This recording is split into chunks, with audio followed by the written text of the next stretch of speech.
Hello, hello, everybody. Good morning. Welcome back. Shit, one day to go, eh? Election day is in less than 24 hours. And, well, I'm nervous. I'm more hopeful than I've been in a while. Um, it might actually turn out much better than we were expecting. I'm not leaning specifically just on the Iowa poll that we covered yesterday either, but there's a lot of stuff coming out that's showing a lot of the ideas that I've put forward might be the case coming out of early voters, the comments that they've made, communities in swing states specifically. Women overall are voting in much higher numbers than usual. Young people, I saw a statistic today that said that queer young people, 94% of them intend to vote and are very enthusiastic to vote. I think it's under 25s that are part of the LGBT community in this election. That's huge as well because young people often don't vote. So the more young people we get to go vote, the better it is. And honestly, I would be surprised if there wasn't a bunch of men as well lying about wanting to vote for Trump while they plan to not do that. Not to their wives necessarily, as was the case the other way around, as we covered yesterday, but more so to their friends, to their social group. The idea of being a social outcast might convince a lot of people that they still have to say the lines. You know, it's a cult. You have to say the thing to be accepted, to not be ridiculed and exiled. And maybe they're also at home not watching Fox News all day. Maybe they're watching live streamers on the internet and they're thinking about their daughter. Maybe that is a possibility. Now, of course, I'm not naive. I'm not banking on the inner morals of the average MAGA voter, but I don't trust these polls at all. The ones that we've gotten for months now. I don't trust necessarily the media atmosphere and the discourse because a lot of it's online and we don't know how many of these people are bots. Most of the political discourse that I engage in happens either on a live stream, generally my live stream, because I don't really, I'm not a chatter in anyone else's stream. I don't tend to do that. I don't really watch them all that often. So it's a lot of it's on Twitter. And we know that Twitter is just filled with bots. It is essentially just a big MAGA ad created by Elon Musk because it suits his personal desires. So how much of the political discourse that we're engaging in, how much of what we expect the opinions of others to be based on what we've seen online is actually the case? And we're gonna find out tomorrow, I suppose. Not to say that we'll have all the election results in tomorrow, but we'll at least have a general idea of whether or not things are consistent with what the polling has said, or if this is just going to be wild and off like the charts. We'll know that at the very least quite early, whether it's going to be a weird one or not. And unfortunately, I do still have a couple of things to cover about states and specifically Republican elected officials trying to suppress voters. But we got a lot of fun stuff to cover today too. And to start off with, actually, wait, this relates to exactly what I was saying. There is a chance that this is what the election map looks like. Now, I don't necessarily think this is what election night, like the map is going to look like, obviously. But there has been the Kamala Harris on SNL and the Peanut Squirrel have been very much left and right leaning topics that have been trending. And this was obviously yesterday. And you can see right down the middle which state is leaning in which direction based off of which of these two bits of media was the average person looking into. What are they searching for? And in the Republican states, search for the Peanut Squirrel quite a lot more. We saw, Elon Musk talking about it. JD Vance is talking about it today. It's insane. And then people were watching Kamala Harris on SNL because it was funny. I suppose there's also some people that might be a Republican that have looked that up because there was the fair time law or something that was coming up. Some nonsense. Like, obviously it's a real law, but it at this point in time, does that small little thing really matter? And of course it does. It's just, it's not particularly relevant enough for the average American to feel the need to Google search Kamala Harris SNL to find out about that. If you found out about it, you probably had an article linked to it that you could have just read on the spot. So, I mean, this gives me hope. We're almost certainly going to win North Carolina. In fact, there's a chatter here, For Profit Media, who has been to both Trump and Harris rallies in North Carolina and sees that the excitement for Kamala Harris is much, much higher than it is. I have friends in North Carolina, and they're fed up with their state legislature, their governor. Obviously, nobody, even the Republicans in North Carolina, don't want a Nazi, like a black Nazi self-referencing governor. They don't want Mark Robinson. And just that alone can shift quite a lot of votes. You got to remember that people aren't entirely rational all the time. Even someone who's planning to vote Republican down the ticket, not because they're like hyper MAGA, but because let's say they're just undecided voter, doesn't pay attention, got hooked in by like Donald Trump doing the McDonald's gigs, right? That's all they know. And believe me, there are Americans who that is all they know, or like that level of detail regarding either Kamala Harris or Donald Trump. I'm sure, you know, obviously there's the memory of 4 years of his presidency, but a lot of people forget a lot of that. And so this flip in, okay, well, I'm not going to vote for the Republican governor because I don't like him, it's almost like a domino, because the more you can reach these people and talk about, well, hey, like, it's not just the governor, it's the state legislature. They have created these problems. We can fix them. And people do move over. This hypothetically could be election night. I know we're trying to flip Alaska. That would be great if we did. In fact, I've been telling you all to phone bank with !PV, specifically to actually help that happen. I hope some of you did at the very least. I've been saying we're probably going to lose Georgia, and we're probably going to lose Georgia. Michigan, Pennsylvania, and North Carolina, like, obviously that's enough for us to win. This is a huge, huge victory for Kamala Harris. If this is what the map was to look like. I really don't think we're going to get Iowa, but who knows? We might. Kansas? There's no way. This is not likely, but it's in, like, I mean, oh, come on. We have to have some hopium, guys. Iowa, Blanzas, and Blaska. If we do manage to flip red states like this, not necessarily these states or in this broad of a number, but if tomorrow night is a victory, and I mean like a proper victory, whether or not it's a blowout big enough that we don't have to deal with the court cases for Donald Trump and all of this, that, like, I'll still consider that a victory. As long as we manage to flip some states, we kick some Republican governors out, we win the House and the Senate, that'd be amazing. I will literally have a party. The whole stream that next day will just be us celebrating. I'm hoping for this. I'm excited for this possibility. And I am cautiously optimistic because I had this kind of optimism in 2016 and saw what happened there. I mean, we all had this kind of optimism. And I didn't necessarily like Hillary in 2016, but I was obviously going to vote for her. We'll see. Now, just in a tiny little bit of wholesome, unrelated news.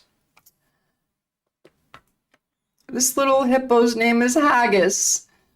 Born at the Edinburgh Zoo. I love the name Haggis for a hippo so much. That is brilliant, and I don't know, it made me so happy. Like, look at this little guy. That's so cute.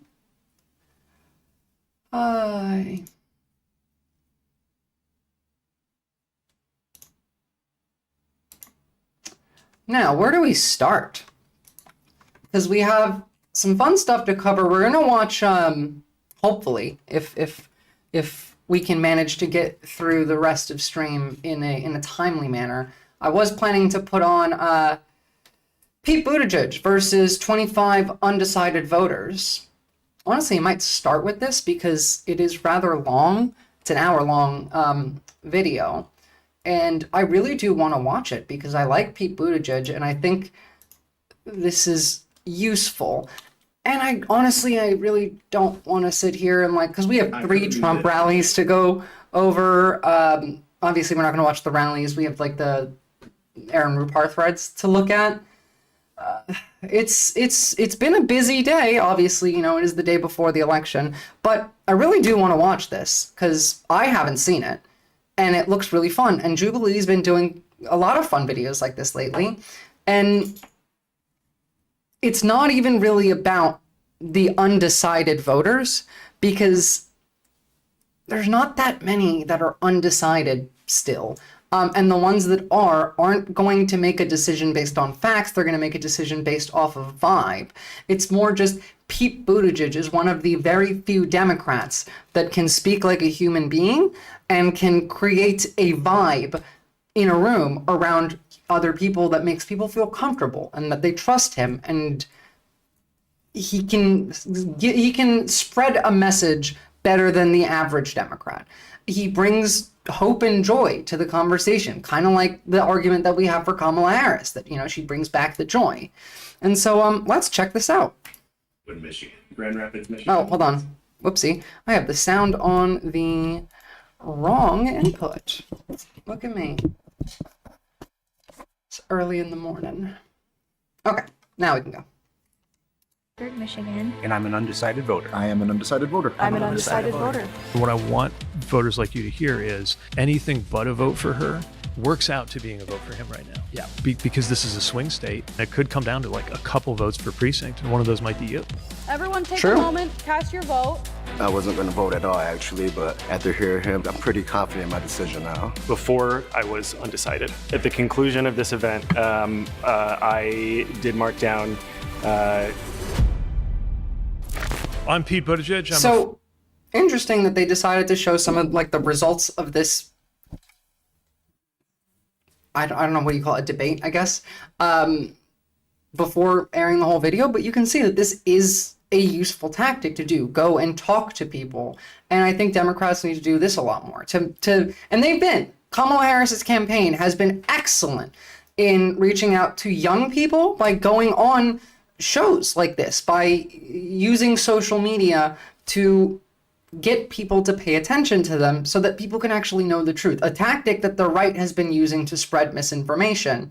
We can use this tactic to spread actual information.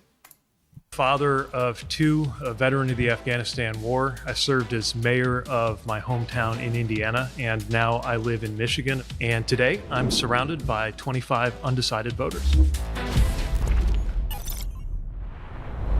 My first claim is Donald Trump is only running for president for himself. Kamala Harris is running for president to make your life better. True.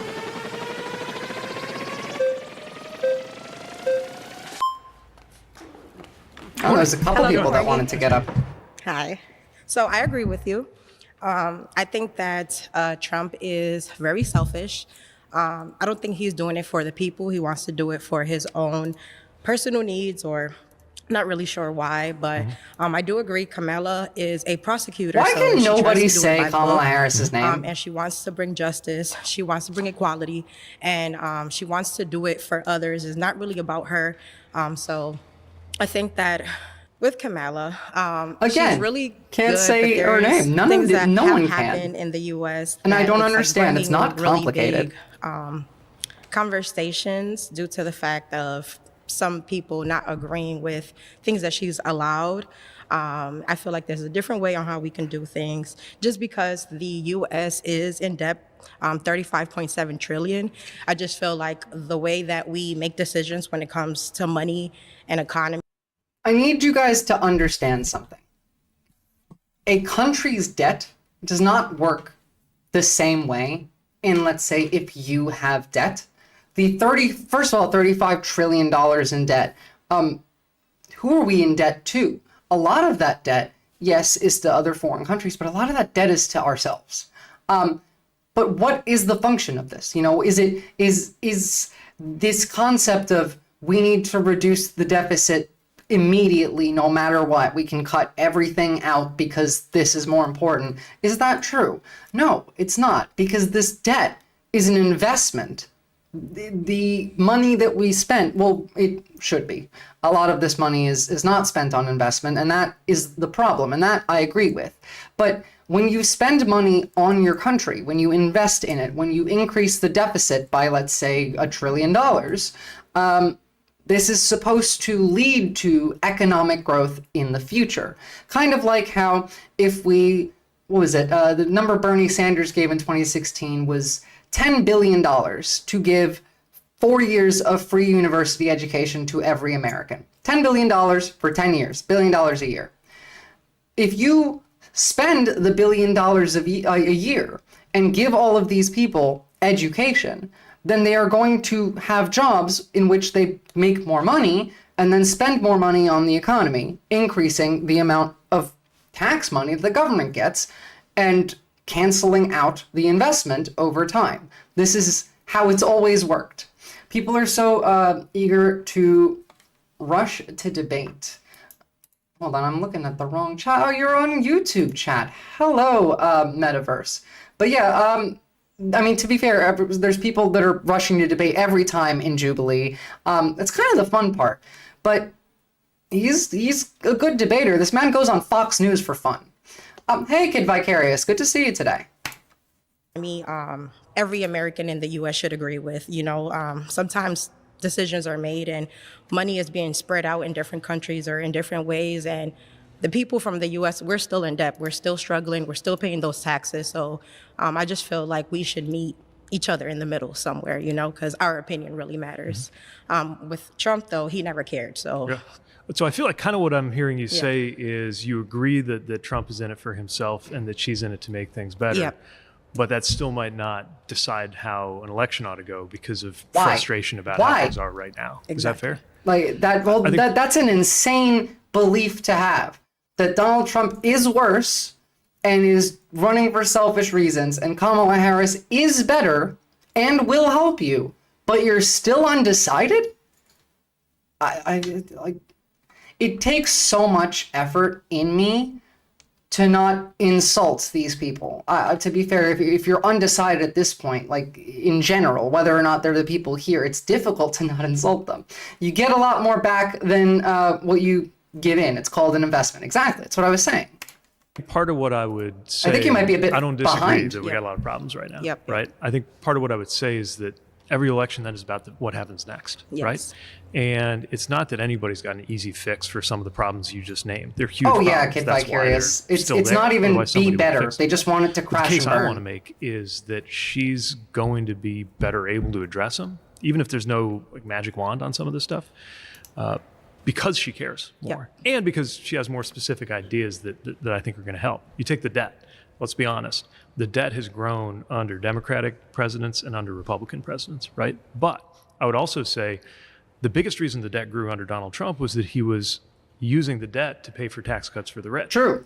And Hold on, can't read the fact check with the subtitles there. According to the Committee for Responsible Federal Budget, laws that Donald Trump signed will add $8.4 trillion to the debt over a 10-year period, $3.6 trillion due to COVID relief, and $2.5 trillion from tax cuts. Trillions of dollars.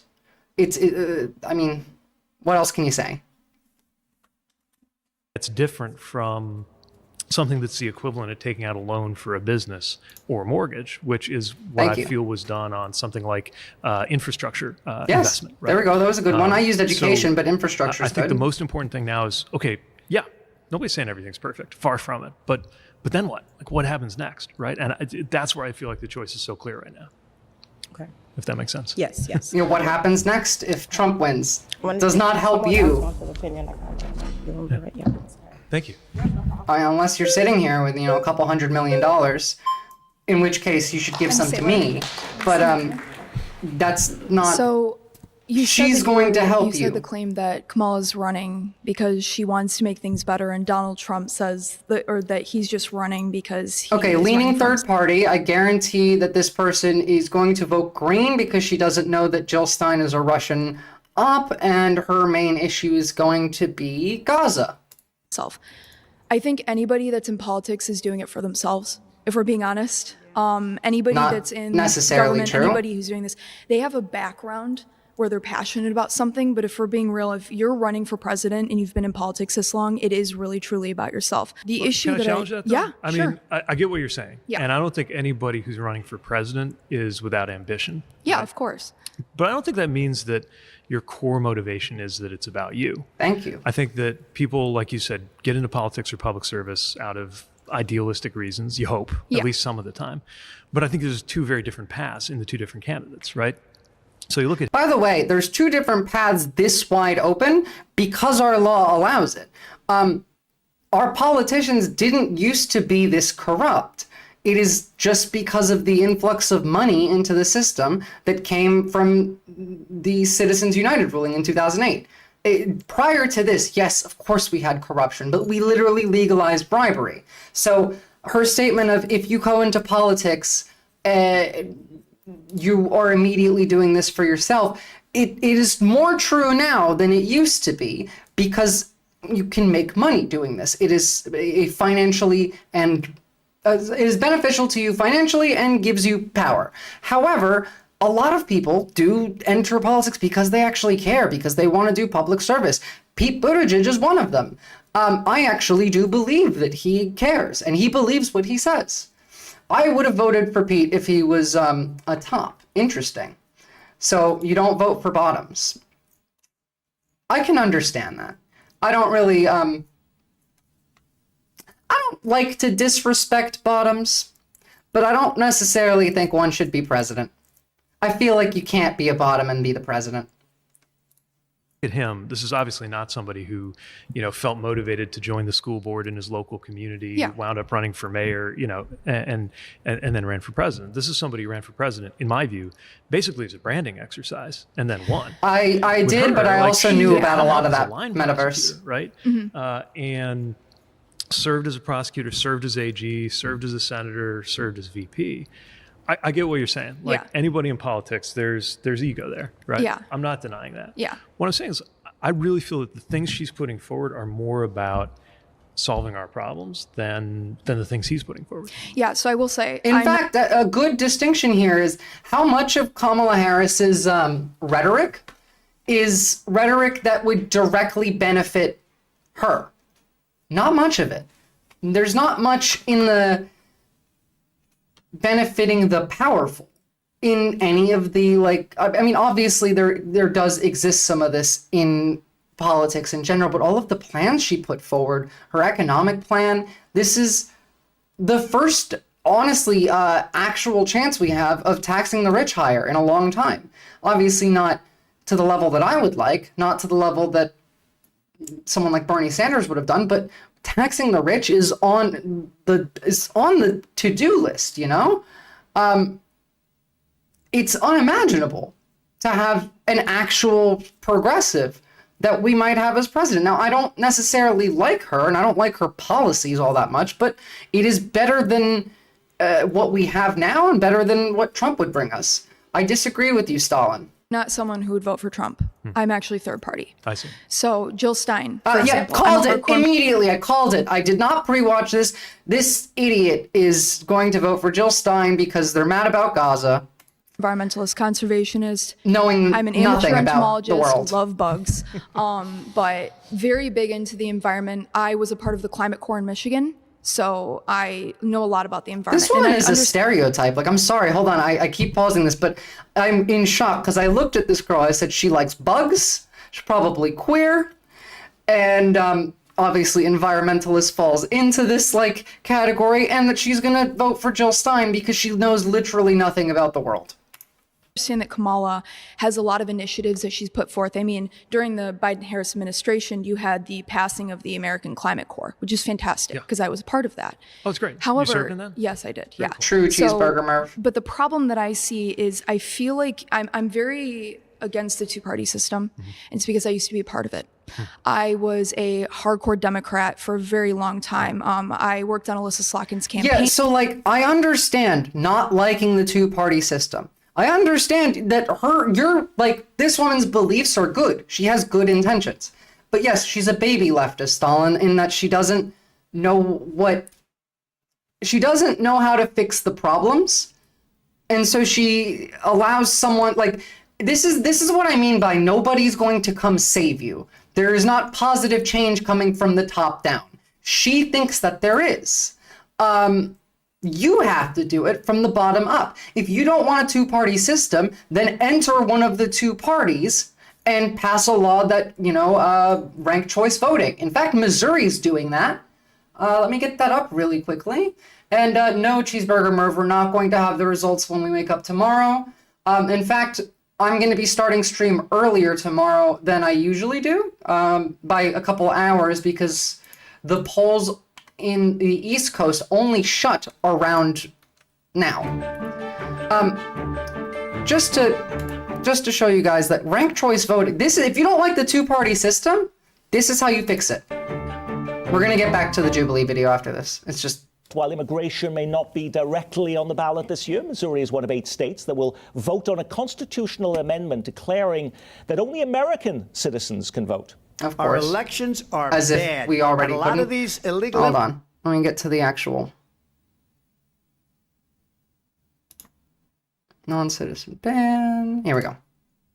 Drawing the voters sort of similar to the repeal of Clean Missouri a few years ago. So you have a little eye candy to draw in the voters, draw in the base, and then the stuff you really want is further down. We're going to talk a little bit about those other meaty parts of this amendment, but you have to read further down to see.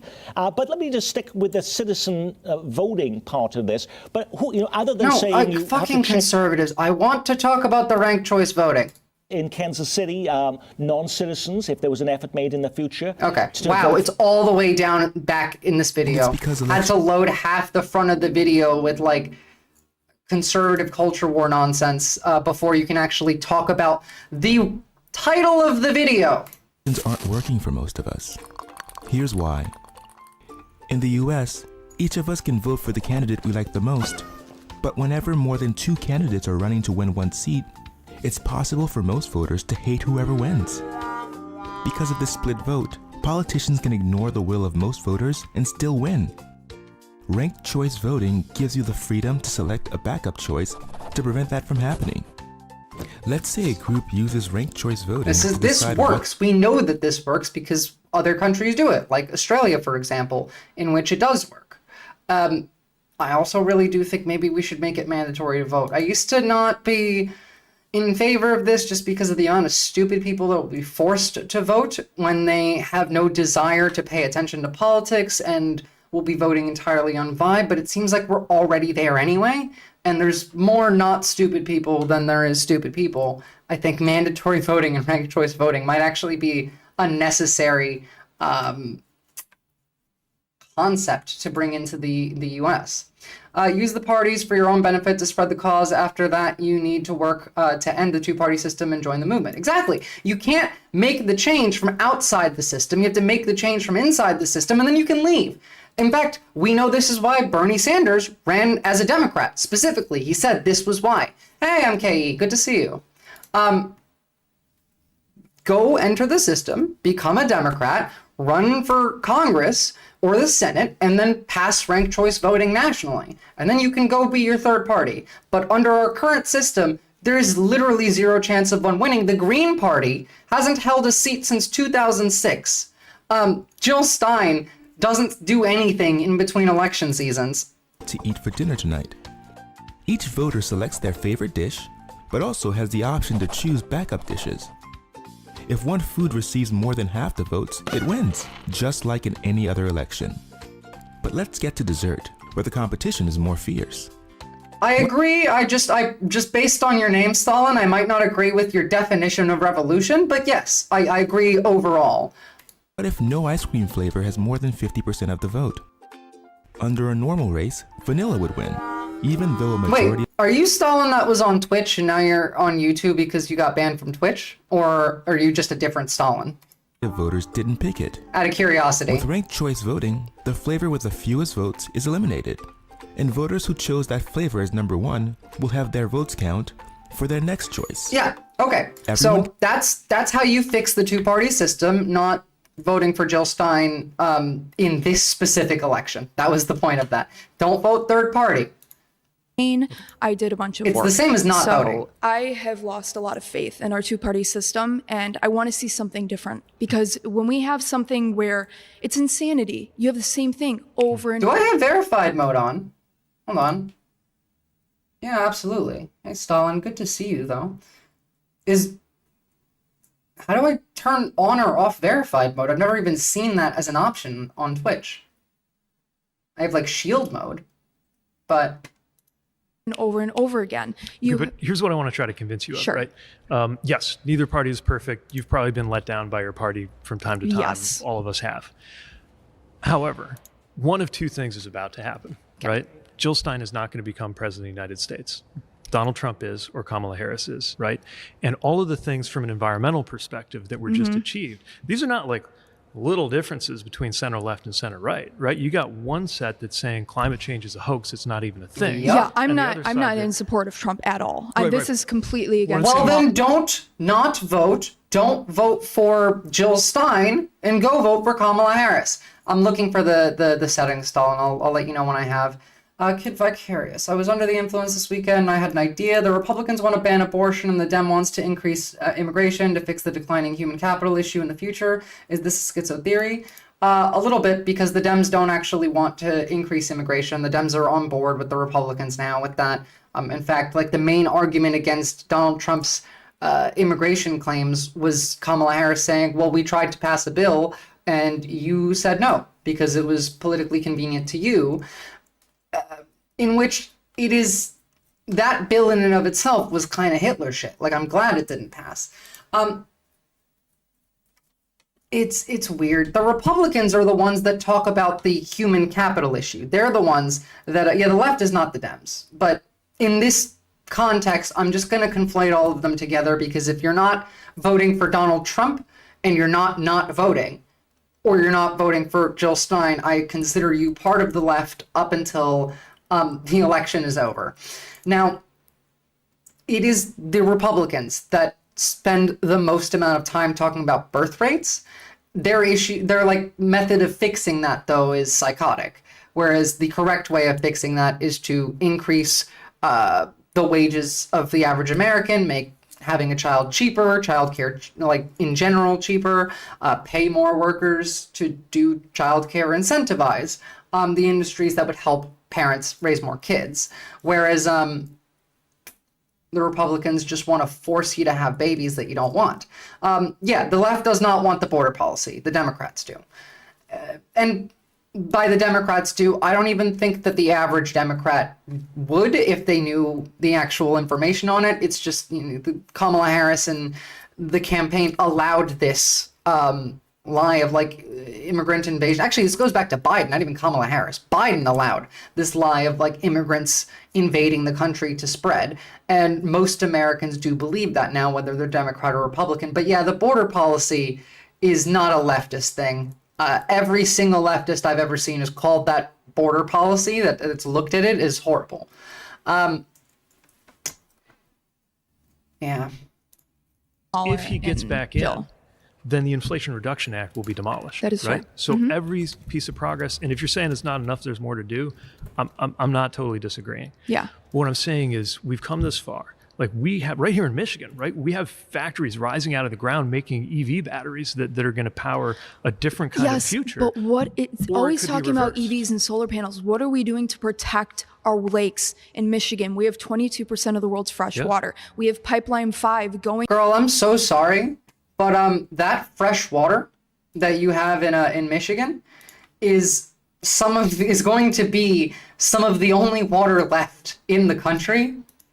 Not all that long from now. Like I've told you guys, the area of like Southern California, Arizona, Nevada, all of that is becoming essentially the Australian outback and uninhabitable.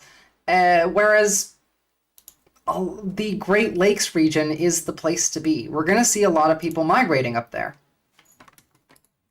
going through the Straits of the Mackinac Island, under Mackinac Bridge, underneath the bridge. Okay, but in on the that, water. right? Again, like, she's going to enforce the Clean Water Act. He's going to tear it up. Look at what he did to the EPA the first time, and that's when there was still some. But this is the thing. You keep mentioning guardrails. stuff about Trump, but I'm trying to tell you, I'm in between Jill and Kamala, and this is the thing. Jill is fantastic. She's an activist. She's a literal Russian agent. Literal Russian agent. I want to move to Maine. I was there last year. It was very nice. Maine does sound nice. For years. And I understand Kamala has also gone against BP when it comes to, anything like that. But I just have a feeling that I would rather change up. I want to change up the situation that we have in America. Oh my God, this is brain dead. This is literally the same argument that the people who voted the LMP in Queensland in. I want to change things up. I don't care what happens. I'm not going to think critically about the changes that this might create. I just think that stuff needs to change. Fuck you. That was 40 plus years ago. It's the same thing that's happening now. 40 years ago, same thing, and we're doing the same thing now. Why do we want to continue the system and not try to change it up for third party? But do you really feel like nothing's gotten better in 40 years? I get that everything we want to have happen hasn't happened. Yeah, but surely things have gotten better. I don't want history to repeat itself. For sure. Thank you. Oh, cool. I found chat verification. You should be able to chat now in Twitch, Stalin. Same here. So I want to play devil's advocate a little bit, just poke or chicken-tag your brain a little bit. When you are looking at things such as, I believe, multiple assassination attempts on Donald Trump, looking at things where he's walked into a position where he has experienced really awful media. I thought this was going to be fun. This is going to be brain damaging. I should have realized this is going to be listening to people who know literally nothing, talking to a guy who's the literal Secretary of Transportation. I mean, he's the guy to do this, at least. He's the one that goes on Fox News and tells the truth. Justified or not, either way it's happening. And I would say things more on that line when I would say he's made his life harder by running not only once, but losing and then running again. He's been in politics for multiple years now. How do you look at that and the determination? Oh, yep, I've seen that one. When I would say he's made his life a lot more difficult. I mean, he's a billionaire. He could be sitting up playing golf. So, yeah, no, look, I've heard this Comrade Lenin. Yes, of course it's lib shit, and of course lib shit is generally boring. However, it is important because of the election is literally tomorrow, and these are all undecided voters. I've been saying that all the undecided voters are idiots and they don't know anything. And this is so far proving me correct. But this shit is good. This is how you reach them. I've had undecided voters come into my chat. We had some yesterday, and the whole concept sucks. Haven't seen a single decent debate from this format. I have. Destiny did decently well on these. Not that I don't necessarily agree with Destiny on a lot of what he says, but he's a great debater. And when he came on here, it was great. It was really fun watching Ben Shapiro get knocked around by a bunch of college students. These are good, and I honestly am just curious for how Pete Buttigieg plans to answer some of these questions, because this is what the average American thinks like. They don't know much more than these people do. In fact, I would say that these people that are sitting here, the 25 undecided voters, are more knowledgeable than the average American about politics. You guys, anyone in my chat right now, anyone who goes and watches a live streamer, that we're the 1% of people who pay attention to politics, that aren't in politics or their business isn't directly affected. It's not clickbait, A lot of Jubilee is clickbait, but they've done decent work with the pre-election debating. The Bonchelli Glaze is a crazy expert debater, is kind of overdoing it. I've never seen his debates. Argument. But here's what I'd say. First of all, he's made a lot of money off of the presidential campaign. True. He hasn't just made money by being in business. Matter of fact, according to Forbes and FEC filings, Trump campaign and supporting committees transferred $7.1 million to his business, including $5.9 million for his plane, $900,000 for Mar-a-Lago.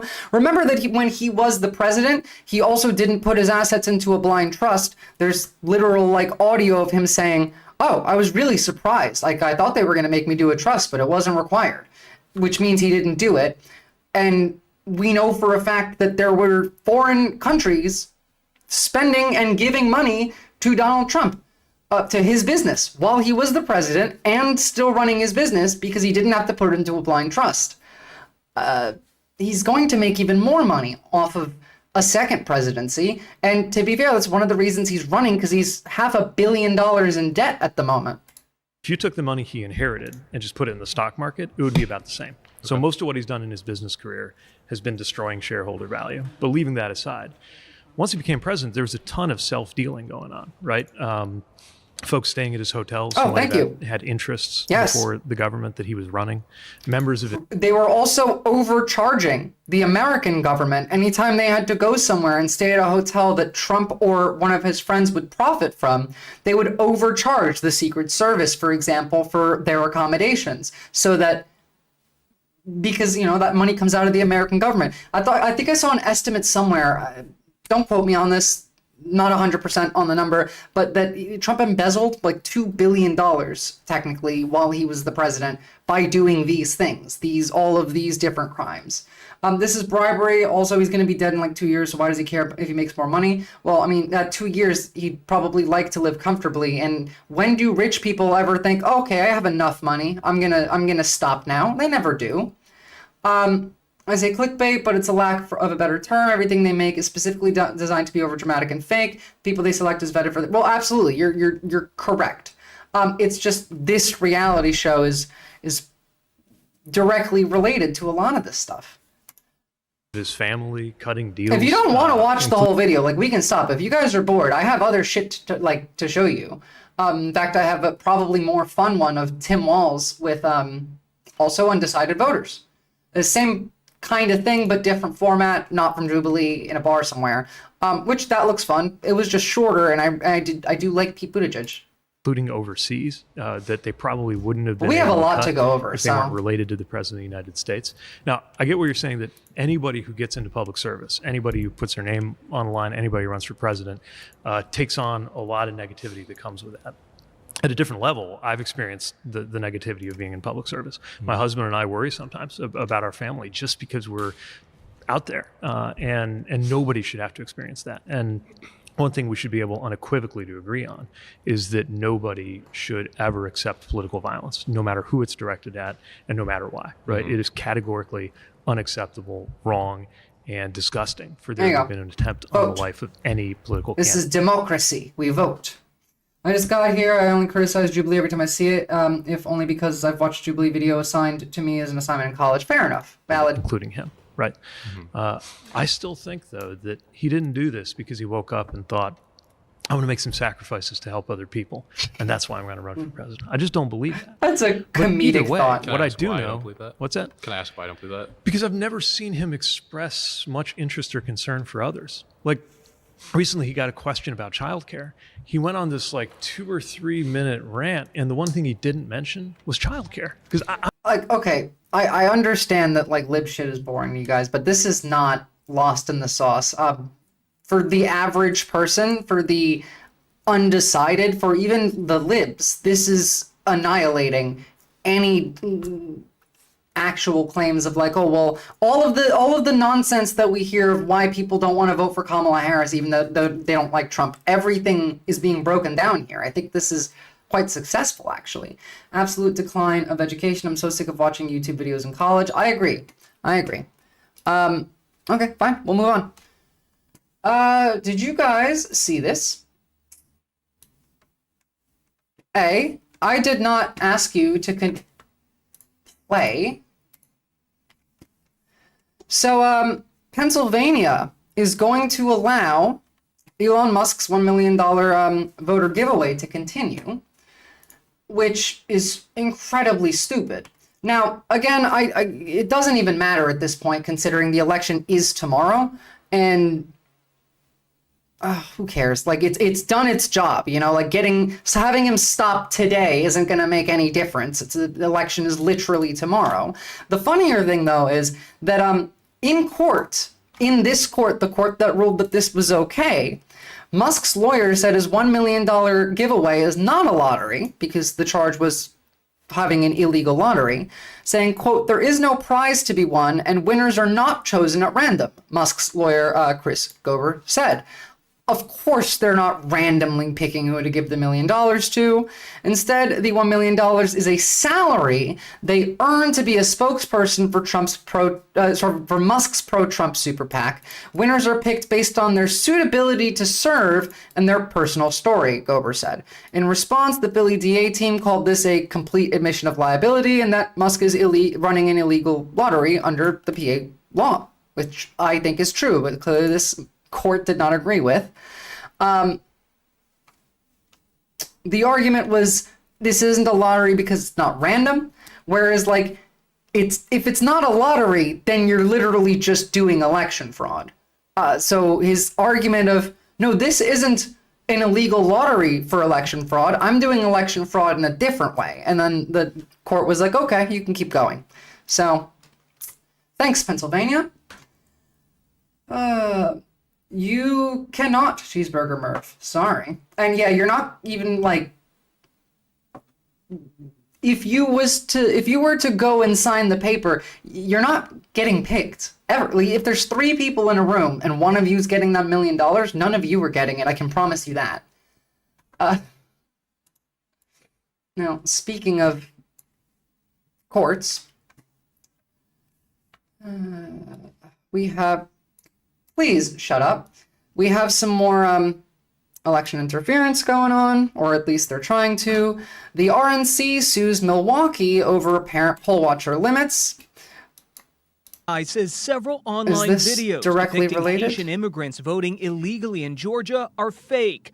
Well, the no intelligence shit. community is blaming Russia as that country has ramped up efforts to spread disinformation. Okay, cool. This isn't directly related to the article. We all know this, though, right? That there's a lot of foreign money flowing into this specific election with the goal of creating an atmosphere of no one knows what the fuck is going on. So the RNC filed a suit on Monday over the commission's decision to, quote, arbitrarily limit access to 2 observers at a handful of polling locations. The complaint alleges that Michael Hoffman, the RNC's election integrity director in Wisconsin, questioned the commission's executive director over an email after learning that some chief election inspectors, the people in charge of voting sites, were limiting observers. Now, observers is going to be a weird topic to get to, because on the other hand, you know, we have this in Milwaukee, and this looks pretty bad, but then we have this. Hold on, sorry, let me get my links actually in order. This is significantly worse, and also it's about monitors. It's about polling monitors. So Republican-led states are refusing to let the Justice Department monitors into polling places. This is fucked. This should not be allowed to happen. As a state, you're not allowed to decline the federal government's Justice Department saying, hey, we need to come check that you're not doing illegal things. You can't do that. But they're going to try, and I would say, you know, like, okay, well, we have a Democrat in power this time. There might be a further push to, you know, not just let it be the way that it was in 2020, considering they're using the exact same fake elector strategy that they used in 2020. Well, we shall see.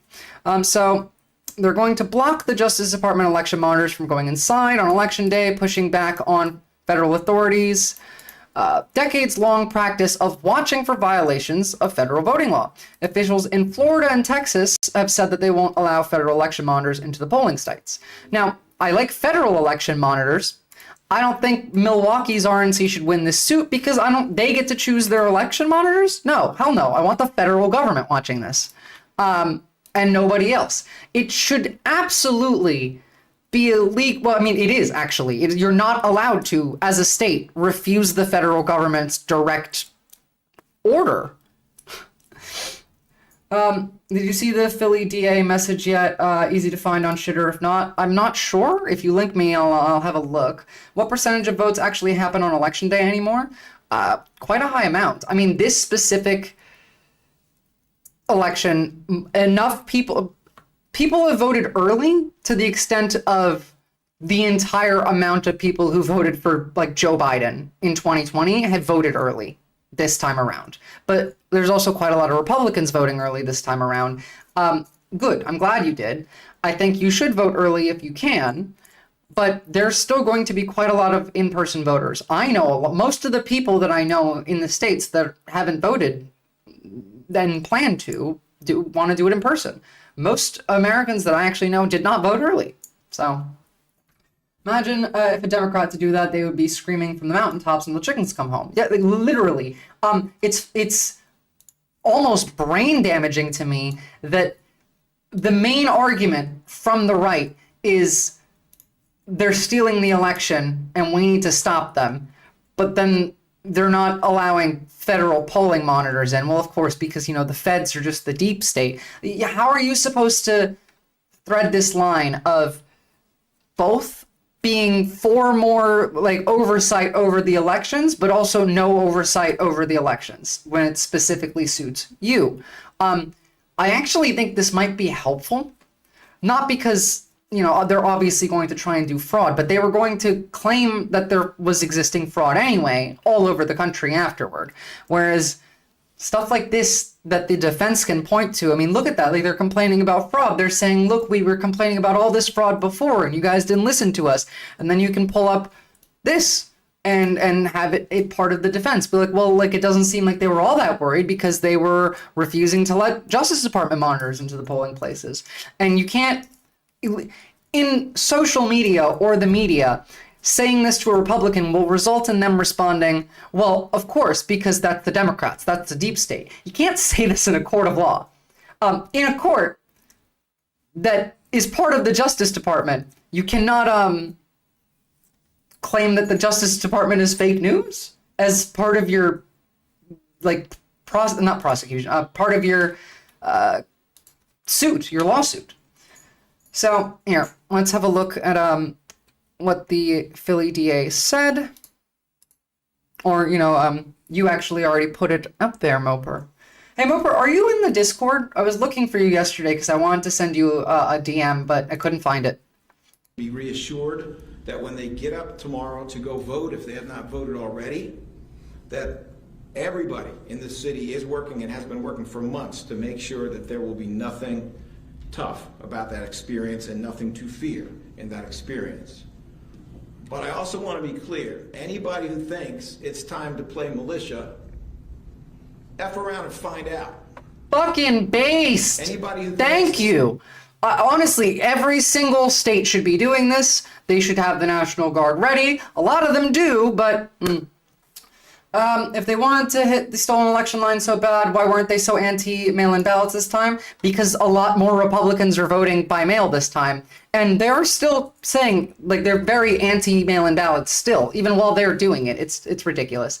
Fair enough, Moper. I wanted to ask if you wanted to be a mod, because you're in my chat often enough, and you're correct. I don't know. The things that you say don't piss me off, and so, good example of someone who could be a mod. Thought I'd ask, just because we're going to be covering Election Day tomorrow, and I'm sure there's going to be a lot of trolls jumping in while I'm covering things. Hold on, I need to hear this one more time. That was just cathartic. Anybody who thinks it's time to play militia, F around and find out. Anybody who thinks it's time to insult, to deride, to mistreat, to threaten people, F around and find out. We do have the cuffs, we do have the jail cells, we do have the Philly juries, we have the state prison. Please, So too based, exactly. I need to see some Proud Boys in jail after tomorrow. I really, really do. They're ready, by the way. It's not like we're not so far off from 2016 that 2020 that we're not going to have to deal with the Nazi militias again. The literal exact ones. Play militia. Honestly, make fun of these people. This is what I mean. Fuck around, find out. We'll put you in jail. You're playing a game. You're not an adult. You're not serious. This is how you talk to them. I agree, honestly. Again, I do think that all of the Proud Boys, really, but most of the, actually all of the Jan 6 insurrectionists, but the ones in the front line should have got life sentences. The ones in the back that were doing violence should have got at least 5 to 10 years. Depends on how much violence they actually did. I do still think we should prove it. And if you didn't do any violence, you should still go to jail at least for a year for, I don't know, breaking and entering into the fucking Capitol building.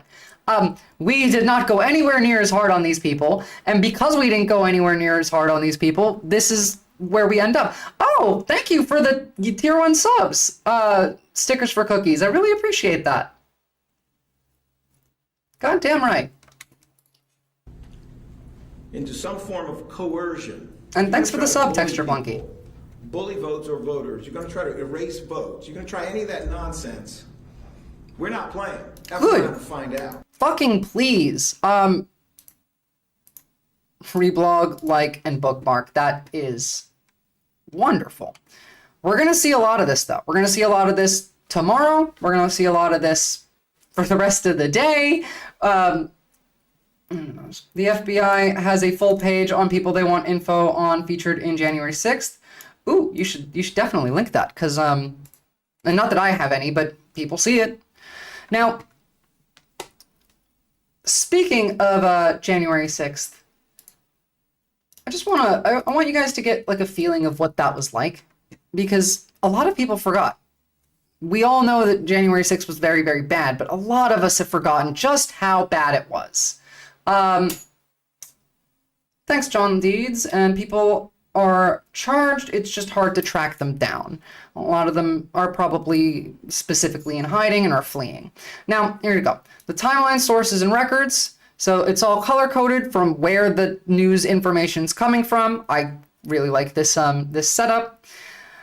So the morning, Jan 6th, 10,000 people gathered to watch Trump's speech in Ellipse.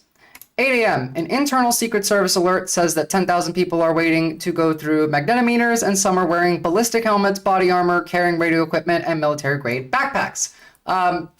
Literally, like, these were the militias that were ready. You can actually see videos prior to even the speech starting in which the Proud Boys are walking around saying, oh, like, today's the day, be ready, like, I have a gun on me. In fact, there is video of a gun flying out in the middle of the mayhem outside the Capitol, and a cop picked it up and managed to just put it into his jacket, and then thankfully no one used it. So that was great. Oh, thanks Mopar for the gifted sub too. You guys are awesome today. Now, immediately following this, at 17 minutes later, we have Trump tweeting that Pence should send the votes back. Actually, let's have a look at this too. U.S. Capitol violence, wanted by the FBI. Cool. Open that link and see if you know any of these people. I'm going to have a look at this a bit more in depth later, because that's hella cool. And if I ever find out anything, I'm absolutely reporting these fuckers. They knew they were going to do it before the speech was even... They knew they were going to do it before the speech even started, Comrade Lenin. Lovely. Thank you, Sentient Juice Live. I really appreciate that. That's an interesting read. Yeah, so, like, by this point, even before the 8:06 a.m., before these 10,000 people were showing up waiting in line to go in, this was a plan in place that they were well aware of. And we know this because they literally filmed themselves talking about it. Acting Defense Secretary reviews the Department of Defense's plan to support law enforcement agencies. Obviously, they did nothing because they were in charge of the government, so the government wasn't going to help in case of an insurrection, which is why they're probably much less likely to try it Jan 6th this time, because we're in charge. Biden's in charge.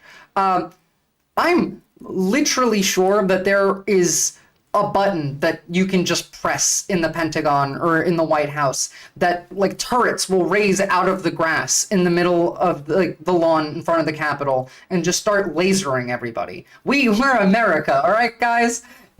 We absolutely can protect our infrastructure and our government buildings. The reason that we didn't, well, because it was Donald Trump in charge. 8:51 a.m., the Secret Service sends an alert that there are more than 10,000 people. 9 a.m., Park police are overrun by a mob of Trump supporters at the Washington Monument. 9:01, Mike Pence meets with aides at his Naval Observatory. this is all like Congress doesn't even know about any of this yet. January 6th, United States Capitol attack is the biggest problem. I always ask people, do you know Trump left his vice president in there? It's not even that he left his vice president in there. He literally said, I don't care if they hang him. It came out in the Jack Smith filings that Donald Trump was aware that they were chanting, hang Mike Pence, and that they were building gallows. And his response was, he shouldn't have certified the vote. That was his response to this. It's not even ooh, cool hype chest. Didn't even realize there's a hype train going. Here we go. You know what I mean? Like, yes, exactly. It's insane. I've played videos of what the insurrection like actually looked like. We've looked at it from start to finish, and it's horrifying. Hold on, I'm looking for a link that I had earlier that relates to this and is actually quite funny.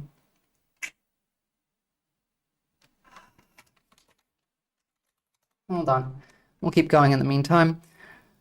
Homeland Security Management Agency positioned themselves in mobile situation awareness team. So Homeland Security at 9:02 a.m., 100% fully aware that there is a chance of not only violence, but these people are planning an insurrection. They were totally and completely aware of this. Hold on.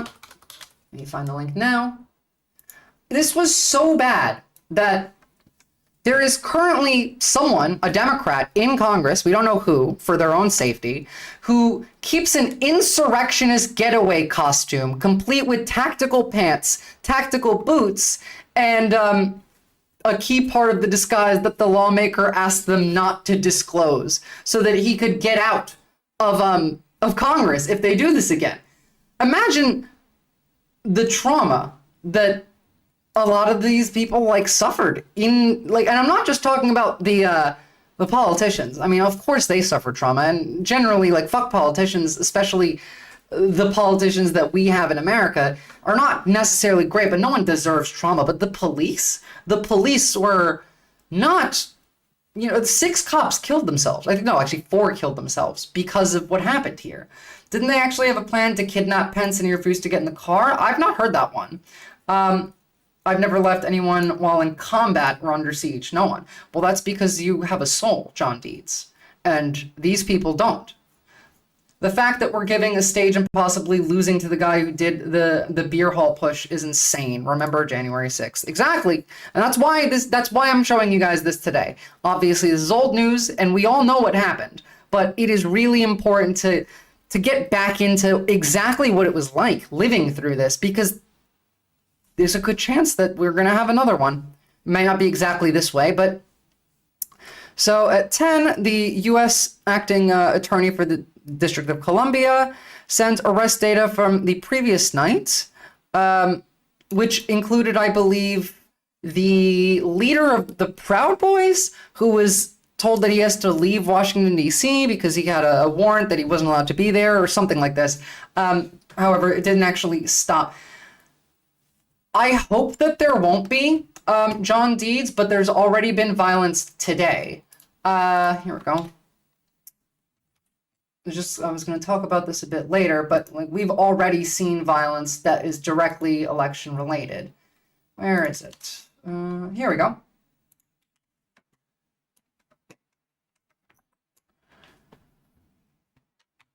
A 17-year-old wearing a t-shirt featuring an image of Donald Trump raising his middle finger in front of an American flag background was arrested for punching a 70-year-old woman who is a Harris supporter, knocking her off her feet in Florida today. This was just this morning, this was last night, rather. Election day actually a couple days ago. Wow, I caught this late. I usually catch them on the day. 17-year-old kid, 3 days ago, just assaulting a 70-year-old woman. First of all, like, really? Are you that much of a little bitch that you're, as a 17-year-old boy, you're the target that you're going to pick to do election-related violence, to bully somebody? Is a 70-year-old woman? Fuck off. Like, this is weak. But, yeah, we're gonna see more of this. I'm standing there and people are moving and this kid just turned around and he punched me. I didn't know where he came from, Tomasco said. He punched me in the gut, knocked me on the ground, and I fell back and hit the ground. Thank goodness the two ladies behind me were there, so I didn't hit my head. She initially declined to go to the hospital, but then she said she felt like she might need to go because of her hip hitting the ground where she fell. Why wouldn't they do another after? Well, because I don't think exactly the same method of doing a Jan 6th will benefit them. I think they'll have a different method of doing it with the same goals. I don't think they're going to rush the Capitol this time. Because again, this failed last time. They tried to rush the Capitol and they wanted to kill everybody inside. They were going to absolutely murder every single elected official, whether they were Democrat or Republican, for fun. Again, you see it in the videos. They're walking around like, Nancy, where's Nancy? It's what mob mentality creates in them, in that like they absolutely would have also attacked Republicans because the mob is there and you're not going to distinguish who's who at that point. It's just we're there for fun and violence. So somewhere between 25 and 30,000 people are at the Ellipse at 10:30. Remember, the actual speech doesn't end until closer to 11. So in this time period, we get the Attorney General, Jeffrey Rosen, calling White House lawyer Eric Hirschman. Thanks. Any insights on into crowds and hotel bookings? They're all fully aware that there is a lot of people here, but there's no talk about possible violence coming from inside the administration. No, it's just law enforcement talking about how, you know, oh shit, like this is bad, this is scary. And then you listen to like the acting Attorney General talking with like a National Park Service. None of these people cared. It wasn't on their mind. And to be fair, even the people in congressional chambers weren't aware until like well after the insurrection began that there was even anything going on. There was rumors that they were getting, but they were all in the chambers trying to certify the vote. So at 11, police recovered 2 firearms from an unattended vehicle, and they're aware of the large crowd around the Capitol building. So this was right when it started, 11 o'clock. Approximately 200 Proud Boys. Yeah, be safe. We'll see you tomorrow. I'll be starting earlier tomorrow. I'll be starting about 2:30 Eastern time. So if you want to pop in, and I'll be covering the exit polls. I'll be covering any of the stuff that's been going on throughout the day, any violence and all of this. Instead of rushing to the Capitol, they'll do a long, drawn-out legal battle in the hopes that, yes, exactly, and if they need to, they'll rush the Capitol after. And I'm sure that the DOJ is, like, 2:30 Eastern is really early. I might actually push that to, like, 3:30, but I usually start, what is it, like 5:30 Eastern when I start? Hold on.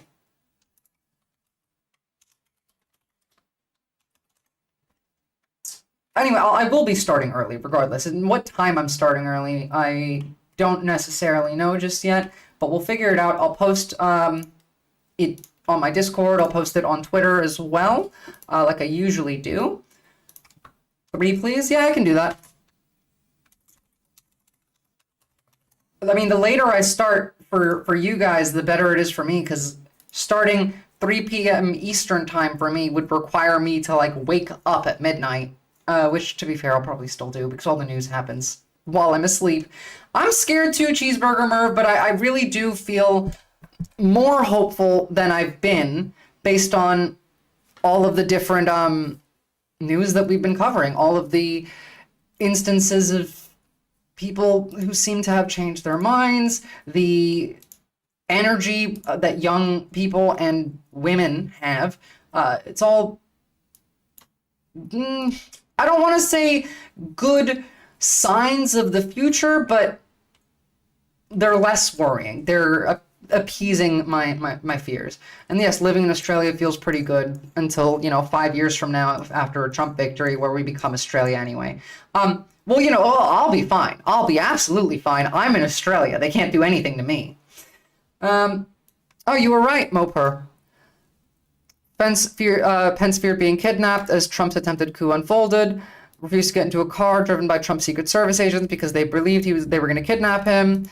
Yeah, No, actually, now that you mention this, I do remember it now, because they had the original escape route that was planned for Pence. You could hear the Secret Service talking about it in the clips of inside the Capitol, and then that plan changed, and so I guess this is why. Do they have photos? Ah, here we go. Now we get to the photos. So right between 12 and 1 is when this really started to pop off. Obviously, we had the Proud Boys already at the Capitol before this. In fact, I mean, look, I can pull up the videos again, but it's not fun to watch this shit.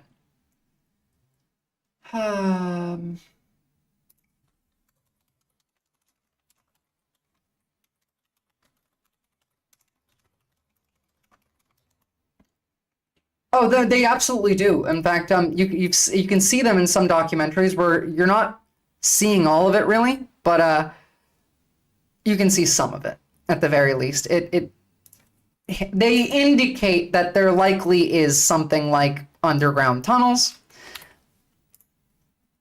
but they don't tell us where. Right, so this is 1:30, right? By 1:30, this shit had popped off already. Unfortunately, I can't seem to find the clips of just the Proud Boys outside before the crowd showed up, because they were fighting with the cops too. But I guess just from the photos there, you can see what happened here. Don't be scared. Stay indoors. When outside, stay aware in a large room. Random group. Keep your phone on you. These are all very important safety tips, and you should absolutely follow them. If you're voting in person, I would suggest you bring friends with you. Don't go alone, especially if you live in a red state. If you live in like New York, I wouldn't be worried. You're not going to get too much violence in like upper East Coast states. It's not if we actually know they have exactly 3 and where they connect to. Oh, good to know. Yeah. I knew they had some. It's just we don't know what they connect. I didn't know what they connect to. You clearly know more about this than I do. And yes, bring a friend. Don't go alone. And especially if you are Hispanic, don't go alone.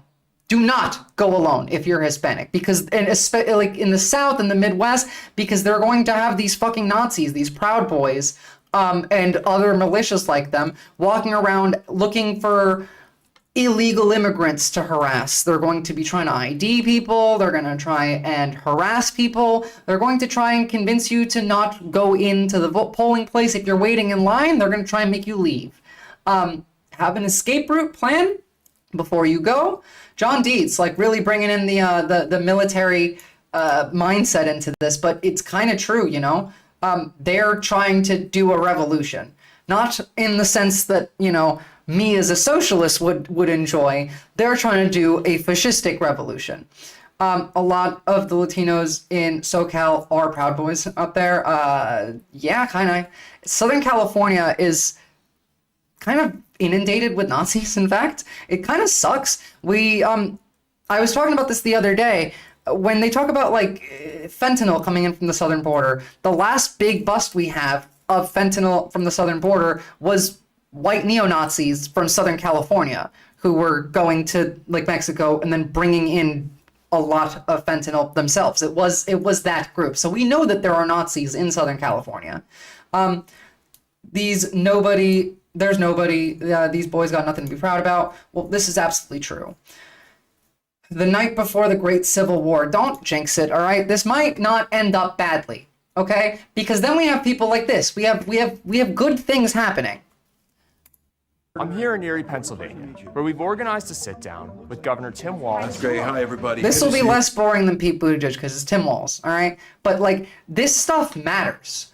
And, in fact, like, I have a lot of stuff that I can show you that goes along with all of this, but there is an energy of people are kind of done with Trump. Wait, before we start this, actually, hold on. Have you guys seen what's happening with his rallies? No one's showing up to them. It's hilarious.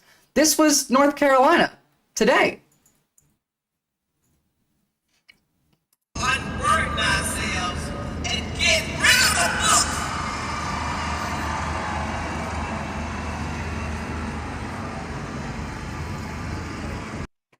And then, I mean, like, it's kind of sad. We're gonna look through these threads in a bit, I would think, because there's a lot, because Donald Trump did 3 speeches today. First of all, look how many women for Trump signs there are right in the background. We know for a fact that Donald Trump and the campaign pick who sits behind him in the camera, and they often do decide, like, to hold, like, a specific sign. This just shows that he is not doing well with women, and he's aware of it. The campaign's aware of it. Hold on, I wanted to see which of the 3 rallies today was the super dead one. It might have actually just been the Raleigh, North Carolina one. Come on, Aaron Rupar, do better. Where's the, Oh, yeah, here we go. Wait, no, do not bloody copyright me. That being this was his last rally, I think. Yeah, those women are absolutely paid to be there. Hold on, when was this? This was 6 hours ago, so this wasn't his last rally. There was one more. It's not too late. I do think that we might win. Yeah, I got DMCA'd right there off the half a second of the YMCA. Probably on YouTube, honestly. Twitch doesn't throw these at me very often. YouTube will copyright me, like, constantly. Thankfully, I'm not monetized on YouTube, so it doesn't become an issue, but I would like to be one day. You all, and undecided working class voters. Appreciate it. Thanks for taking time out. Grab a seat. I am a registered Republican, and I did vote for Trump the last election. I'm pretty mixed on it, to be completely honest. And I did vote for Donald Trump in 2020. We want to find out, what will a Harris administration actually do to get wages up, prices down, and save American jobs? And how will they take on the corporate greed? To be fair, most of, like, the people on Twitch don't get ads either. They all, like, all of you have a sub now, especially because the lovely stickers for cookers gifted some, as well as more that have been gifted in the past. So you don't really need to watch the ads on here either. Sag face. You could be like a base W denims? What are you talking about, Captain? Rigged our economy. And most importantly, will Governor Walz change any of these voters' minds? I quite like More Perfect Union, by the way. They make good content. Person to ever run for vice president in the history that they said. I'm a middle-class guy. I got a pension. I don't own any stocks. I recognize we've lost some of the working class folks. Like denim jeans?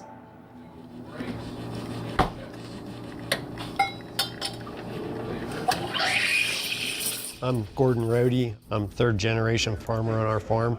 I'm also I'm a retired AFL-CIO, skilled union laborer. So I haven't really totally made up my mind, but I'm leaning more for Trump, I think, because of the situation with the economy. So how'd you get back on No, I have no idea. I don't watch other streamers. I work construction full-time and farmed with my father. So my sister and I own The it only now. streamers I'll really, like, the only time I'll ever watch another streamer is if I've covered content and they've also covered the same content, so that I could watch it and then compare and contrast what they said versus what I said, whether I can learn something from it, whether I can add something to it. That's the only time I actually watch another streamer. I am not Hassan Jr. Do not give me that see, Bosch isn't one that I watch actively. It's just, he's just another streamer that he's the one that I'll most likely, if he's made a video on the same topic that I've talked about, I'll usually watch his. I will prefer his, because he makes excellent points oftentimes, and I learn things when, let's say, I've covered a story about AI, and then Bosch covers a story about AI. I'll watch his story about the AI so that I can see what I'm missing. What type of rhetoric is he using that's different than me? What is his beliefs, and how do they fit in with mine? I use it for critical analysis of my content to make it better, not necessarily to I don't chat. I don't do that for fun. It's more just educational and work related for me. Together, and we're still operating. What do you raise? We have beef cattle, What should we do to make it easier? What would be the big thing? I think the biggest problem now is the price of the equipment has become so expensive. When fertilizer went from $450 to $950 a ton, that was devastating. Do you know why that's happening? I do. Tripled at that time also, you know. My farmers are getting about $4.10 a bushel for corn. That's what they were getting when grocery prices were... Voshlight Hassan Vizor. Okay. I will say, I don't often check on what Hassan has to say, not because I don't agree with it a lot of this. I mean, sometimes I don't agree with it. I don't agree with, like, Vosh or Hassan or Destiny or any of these people 100% of the time. Hassan has a lot more emotional takes and less analytical takes, and I tend to lean more into analytical, analysis of the situation, of the issue, and don't lean on emotion just as a basis. If it's a topic in which emotion is helpful, I do that, but I often do just remove emotion from what I'm thinking about, because that's how you reactionary yourself. Well, that's because he used to be lumped in with them. Obviously, he's much further to the right, but he's still in the same. He's still one of their peers. They're in the same job industry. They do the same things. 30% lower. They were wasn't Vosh in wasn't he a Destiny chatter at some point before he became a streamer? Went up for that farmer just as much as they went up for the middleman who's in there. Corporate profit. Yes, and so this is the point that I wanted to make. This farmer's complaining about inflation and things that he needs to run his farm. Those prices aren't going up because of magical inflation. It's because the food industry is fucked. I've made videos on the subject, not even just done live streams on the subject. From the very beginning of the process of growing, of raising food, every single section of this industry is equally as corrupt and equally as a problem. This is why I get kind of annoyed when we listen to Kamala Harris talking about going after price gouging. And this is a good thing. Price gouging is bad. Going after it, stopping it, I agree with that. But price gouging is a symptom of the larger issue. It's not the cause. It's not the reason why things are expensive. It's a lack of regulation on the food industry. And this farmer is directly affected by regulations that don't exist for the food industry. I can't even imagine being a farmer this day and age, where almost all of the seeds that you get have to be from Monsanto, and they're genetically engineered to not produce any more seeds, so that you can't just, plant something, grow it, then use the seeds to plant it again, as we've done for all of human history. No, now you have to buy more seeds from she does need to address real problems. The thing is, she's not going to. We need to address real problems. She is movable on a lot of issues. A lot of things that we have issues with Kamala Harris on, she has shown that she can be moved by public pressure. And under a Harris presidency, we could absolutely make real, distinct, functional, and helpful positive change through canvassing with organizations like Progressive Victory, because they're going to continue well after the election. There's still other things to canvass for. They are a super PAC, but also we have midterms in 2022. If this election was to hypothetically go really well for us, that gives us 2 years to build momentum for the 2022 midterms, in which we might be able to get more progressives into Congress, kick out some of the corporate Dems, the way that we did with the squad, AOC, Rashida Tlaib. That's how we got them in. We just need to keep doing this. I've said this a million times. This is how the Republicans got as strong as they are. They got young people to get interested in politics and work from the bottom up in the party to take over the party from the bottom. We need to do this from the Democrat side. That's how we fix the issues. If they get those 2 years, they better use them for once. Absolutely. And it's up to us to use them. You know what I mean? No one's going to save you. There is no magical leader who's going to solve all of your problems, who's going to fix what's wrong with the country, because these people are in power, and people are in power because of money right now. Like, even Kamala Harris would be in power because of large part money. She raised more money than Donald Trump did by donors as well. So she's going to be, on some issues, more to the right than we would like her to be because money is an impact. So get money out of politics. Well, Jacob Poussey, we'll know some of the states tomorrow night, but like Georgia in 2020, we didn't know until 2 weeks after the election. We didn't know until I think it was November 19th, the actual tally for Georgia. So we're not gonna know outright who won tomorrow unless it's an absolute landslide. So it's as simple as this. Somebody in the middle's taking more money. They're asking for a tax cut in the middle. Farmers aren't getting the money, and they're passing on the cost. So You're very she's welcome. talking about stopping the price gouging on these things, making sure the prices are fair, making sure wages And are this is what I mean, like that. price gouging, this is a step in the right direction. Have But lost working class voters, especially rural Americans. This is their own fault too. It is the rhetoric of the Democrats that has allowed this loss of lower middle class voters. They think that the Republicans work for them when the Republicans are literally the worst people that you could vote for if you are poor or middle class. They hate you. They literally hate you if you're poor, or at least Donald Trump does. We know, we've seen disdain from rich people to the poor. Evident, like with our own eyes. We've all seen this.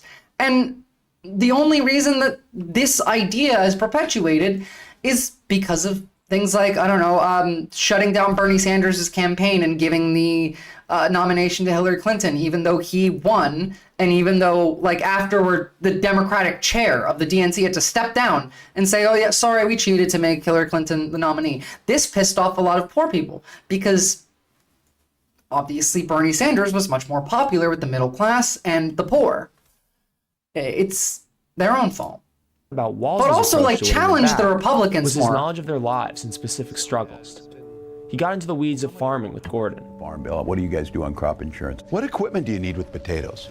Like, how do you bring them in? Is it like sugar beets? You used to be able to make a living off 50 head. Yeah, correct. 2000. Yeah. I love the details of that trade we can, policy like, with Dan. I don't even care what he's My talking name is about Dan here. He Haynes. just sounds like I a work real at Mack person. Trucks in Macungie, Pennsylvania. I am a registered Republican. I'm going to support who's going to support labor. Volvo just announced that they are building a plant in Mexico. Again, who's going to support labor? What was a big part of the RNC? Remember, it was that fucking grifter union leader? Can't remember his name. Came up and was like, oh yeah, Donald Trump is for unions. Whereas, you know, at the DNC, then we have the leader of the UAW saying that Donald Trump is a scab. That is more accurate, but obviously both sides need to appeal to the labor class, to the rest of us. The bourgeoisie need to give a shit what the proletariat think because we live in democracy. And this is honestly one of the main reasons that there is this push for an undemocratic system. Again, like from people who literally say they don't believe in democracy, is because they're the bourgeoisie. And us being able to, like, you know, change things scares the shit out of them. The Dems would rather see the rise of a new Hitler than a progressive who fights for working class Americans. Well, kinda, yeah. Some of them, honestly, you're absolutely correct. Some of them, no. A lot of Dems are not in favor of Donald Trump. Some of them are louder than others. Some of them are quiet and complicit. And some of them are genuine grifters that might as well just be Republicans. And that's a case-by-case basis. It's going to be building both Mack trucks and Volvo Like, trucks. AOC cares about workers, you know? Everybody's really concerned about potentially losing our work. Oh, on Bernie, yeah, no. And on we're Bernie, they were all totally fine with it. They would have been fine with it if the Trump administration was even worse than it was. Remember, the only reason the first Trump administration did not get as bad as it could have, as bad as we all thought it would. Remember, you, like, before the election, we were already calling the man Hitler because he was saying Hitler shit in 2016 as well. It didn't get as bad as it could have because there were bureaucrats, career politicians that were in place that were able to stop him. And now he has a plan to get rid of all of them. Remember, like, hanging and imprisoning generals that disagreed with him, using the military against US citizens, political dissidents, the radical leftists, the Marxists, of course, they come for the communists first. They're going to go and do the most Hitler shit in the world. And they would have done all of this last time. They just were stopped by us. And now the plan is to get rid of anything that can stop them. It is a much more dangerous situation this time around. Anyone who, because I've heard arguments of, well, it wasn't all that bad the last time. Like, it wasn't good, but we survived it. It wasn't Nazi Germany, because they did not have, the knowledge nor the competence to make that happen, while there were people actively pushing back against it in power. As far as what the administration would do to help strengthen our plant domestically, as opposed to with what's coming out of Mexico. Yeah, no, this was a big deal, and this is a double punch to you. In many of these cases, these folks were given a tax break, your tax dollars, tax breaks, to then offshore your job. And look, this started in the 80s and the 90s when we were saying that we would start shipping these jobs overseas, and then all of a sudden we started seeing the decline. Thousands of auto workers in swing states are worried about whether their jobs will be shipped to low-wage countries like Mexico. Again, and who they vote for. Kid Vicarious, to be undecided right now means you don't care. Means that you are either brain damaged because you were kicked in the head by a horse, or something. All right, it's either that or you just plainly do not care, and are probably not even going to vote. If you're undecided right now, you're probably not going to vote. They had no ability to enact their powers because of their inbuilt incompetence. Yes, but also on top of their inbuilt incompetence was people in place, bureaucrats specifically, not elected officials, but career politicians, were in place to stop them. And that's literally, that's why they went on and on about Schedule F. That's why part of the main original goal of Project 2025 begins with dismantling the administrative state, because they can't do everything else before they do that. Or you're rich and it doesn't affect you. Yes, that's also true. Depend on who they trust to renegotiate flawed trade deals like the US-Mexico-Canada agreement or USMCA. The other concern is as far as NAFTA 2.0, the USMCA. Yeah. I mean, look what happened with John Deere. And they wound up losing a lot of work. A lot of rhetoric. And look, Donald Trump picked up on this. He picked up on that there was frustration. We were frustrated because the jobs left and all that. They told us that they were going to fix this, and it didn't get any better. We lost 6 auto manufacturing plants under President Trump's presidency. We've gained back 20. So I think being very clear that we end the policies that incentivize I can never stress this enough, because I know it doesn't feel this way, but the Biden administration has been the best on labor since FDR. Biden has been the absolute best president for labor unions, specifically since FDR. Remember, guys, we could have had the longshoreman strike, which was supposed to cripple the economy. It was literally an op. They were working with the Republicans on this. And all of that counted on the strike continuing. And when the strike happened, Joe Biden comes out and says, oh, I don't believe in Taft. I'm not going to make them go back to work. Strike ended immediately after. That kind of stuff is unimaginable for most U.S. presidents. I remember everyone thinking Trump was fried after the debate, but then he had a comeback. Well, that's because nothing is real, Comrade Lennon. The people who stand Donald Trump don't believe in reality. They might have thought, oh, that was a bad night, but then the next day they forget about it. I talked about this a couple times, in fact, just this week, in that time does make a big difference, especially when it comes to misinformation. We can see this by going back and looking at, here, actually, let me pull it up instead of just talking about it so you can see.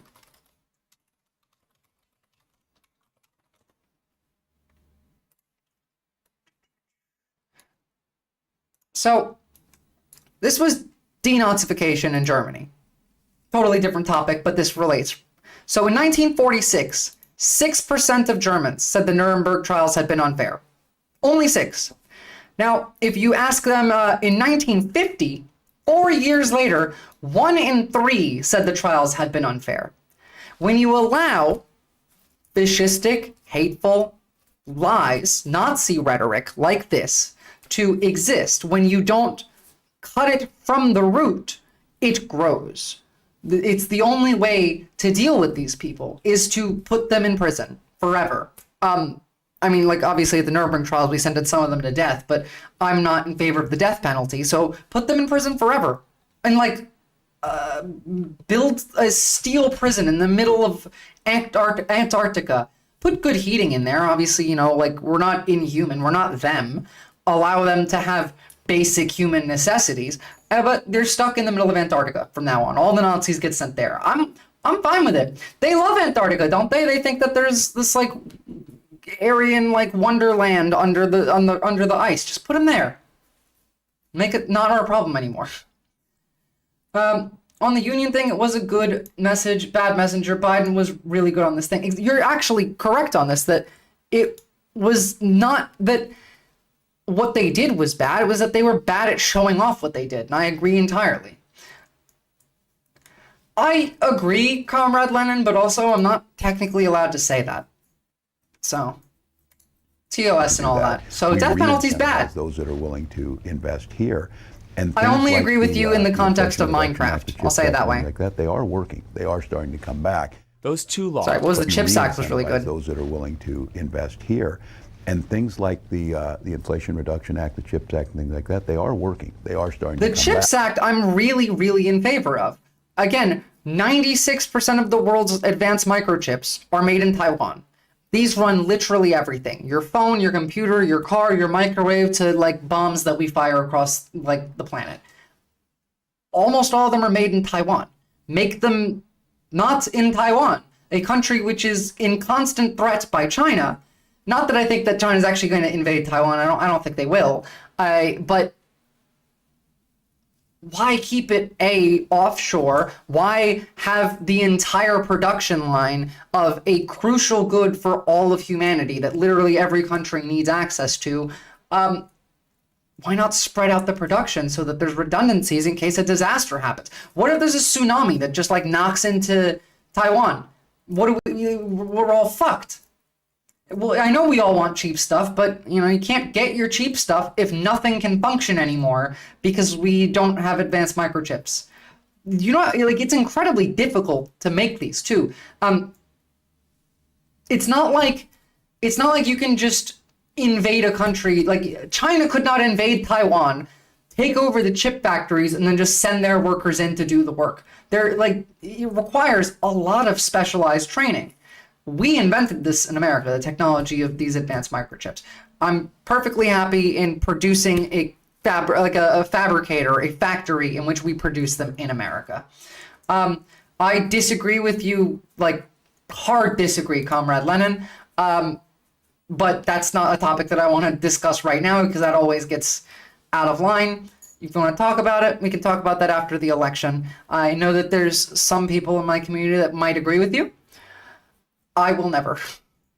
Those two laws, passed by the Biden-Harris administration, invest trillions of dollars in bringing manufacturing back to the U.S. after decades of offshoring. People like Jamie Sychek are on the front lines of those global... Built hundreds of thousands of jobs that didn't exist, you know? I am a skilled trade. The economy right now is much better than any of these people around this table think it is. Inflation is low.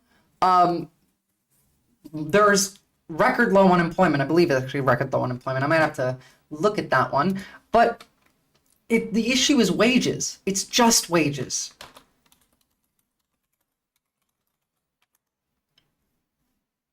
Disagree. Yeah, so unemployment is at 4.1% as of last month.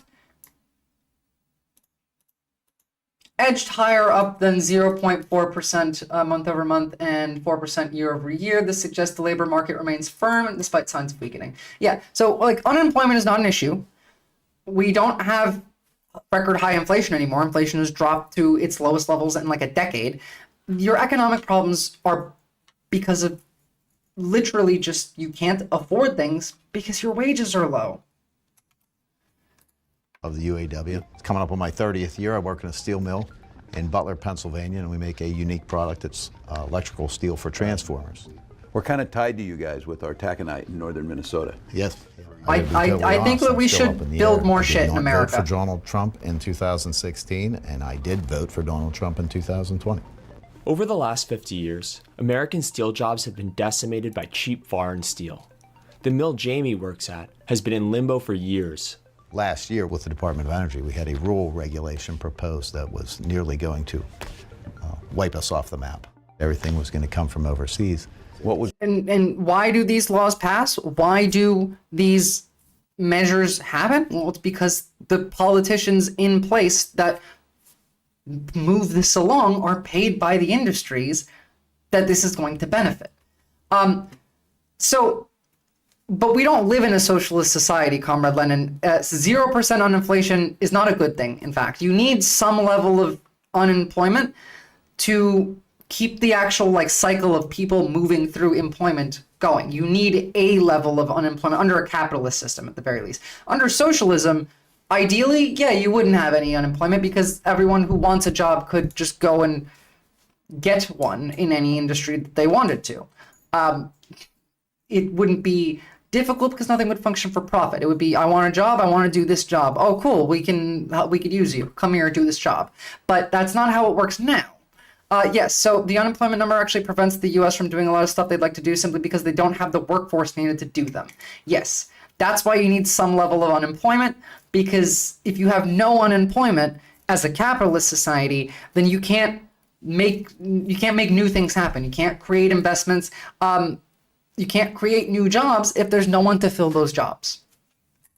Was a resolution. So 4% is actually a good number for that. Was this past April, the rule accommodates the products that we make. To be clear, actually, let me clarify this as well, because I just remember unemployment doesn't necessarily refer to people that aren't looking for a job or can't work. It also isn't necessarily referring to people who are looking for a job and can't find one. It's just people that aren't working in general, because we have different terms to describe, underemployed and unemployed but looking, and all of these different categories will have their own numbers. But overall, a 4% unemployment rate for a country like the United States is a good unemployment rate. Hold on. Did Google lie to me? Of course, Google might have lied to me. Look at the Bureau of Labor Statistics.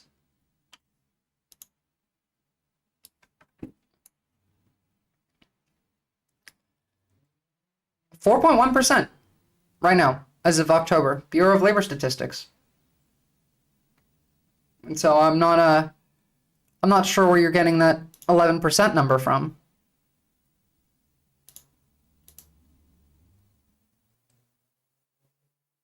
Oh, not even that one. But as you can see, there's all these other categories. Yeah, it depends on how you count them. Whether you're counting because what we were looking at was the unemployment rate, the actual aggregated, yeah. But that's good. But this is the heartburn I have. It was a very long, hard fought. It felt like a fight to get that conversation to happen. All right. I think American workers. Underemployment is a problem, but that's directly wage related. Underemployment wouldn't be a problem if people were paid higher wages, because then they wouldn't need multiple jobs. So that's directly a wage thing, which is the only real issue that we have economically, is that our wages are too low. Need to know at least the most serious one. Administration that's in charge has a voice at that and will be a consideration from day one. If we're looking at not proposing, after the fact, not when you're fighting, proposing policies and regulations, that those have impacts on jobs. Well, that's exactly what we need they've someone done. who's going to consider that from the ground up. Donald Trump has put forward no actual policies for workers. Kamala Harris has. And Kamala Harris has the history of making jobs. Donald Trump's economic policies all rely on magically fucking over foreign countries in ways that don't actually work, because it would fuck over the American citizen. There is a massive distinction. He has no actual plan for what to do to create jobs. It's get rid of people. Yeah, that's what I mean by the tariffs. That's just not.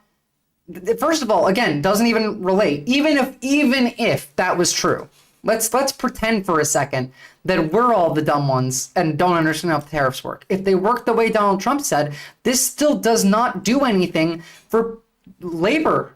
It does not increase your standard of work. It does not increase your wages. It doesn't help any of these people in any way.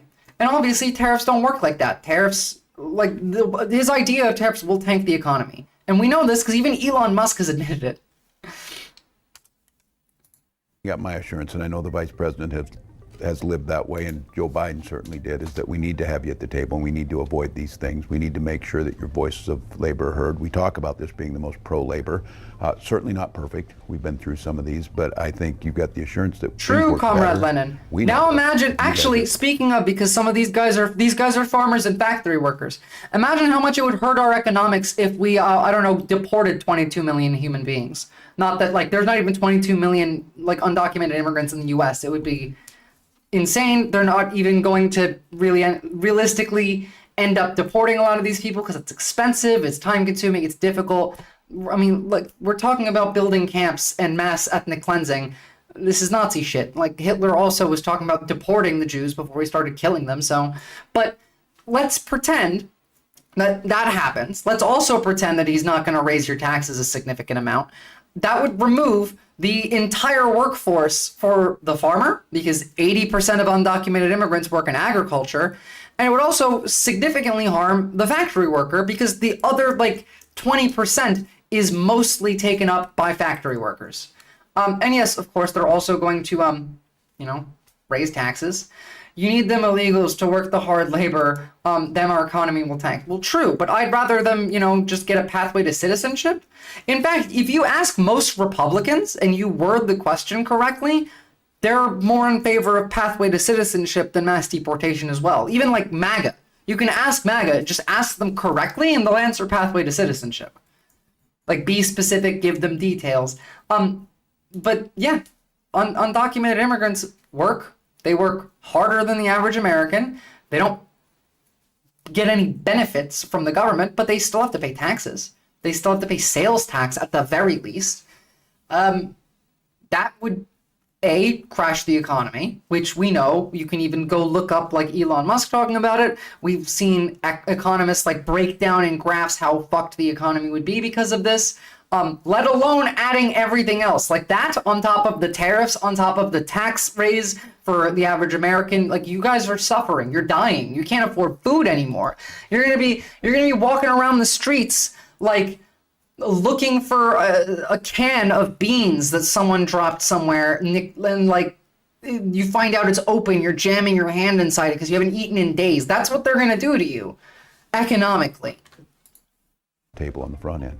And I'm really bullish because we're going to have to put steel in the ground on all of these, clean energy projects. And then there's golden opportunity there for jobs, American jobs on green steel, clean energy, American energy production. We literally should be the world leaders in energy production. Didn't solar panels get invented in the United States? We should have been exporting solar panels and clean energy infrastructure and technology all over the world for years now. We should have been doing this.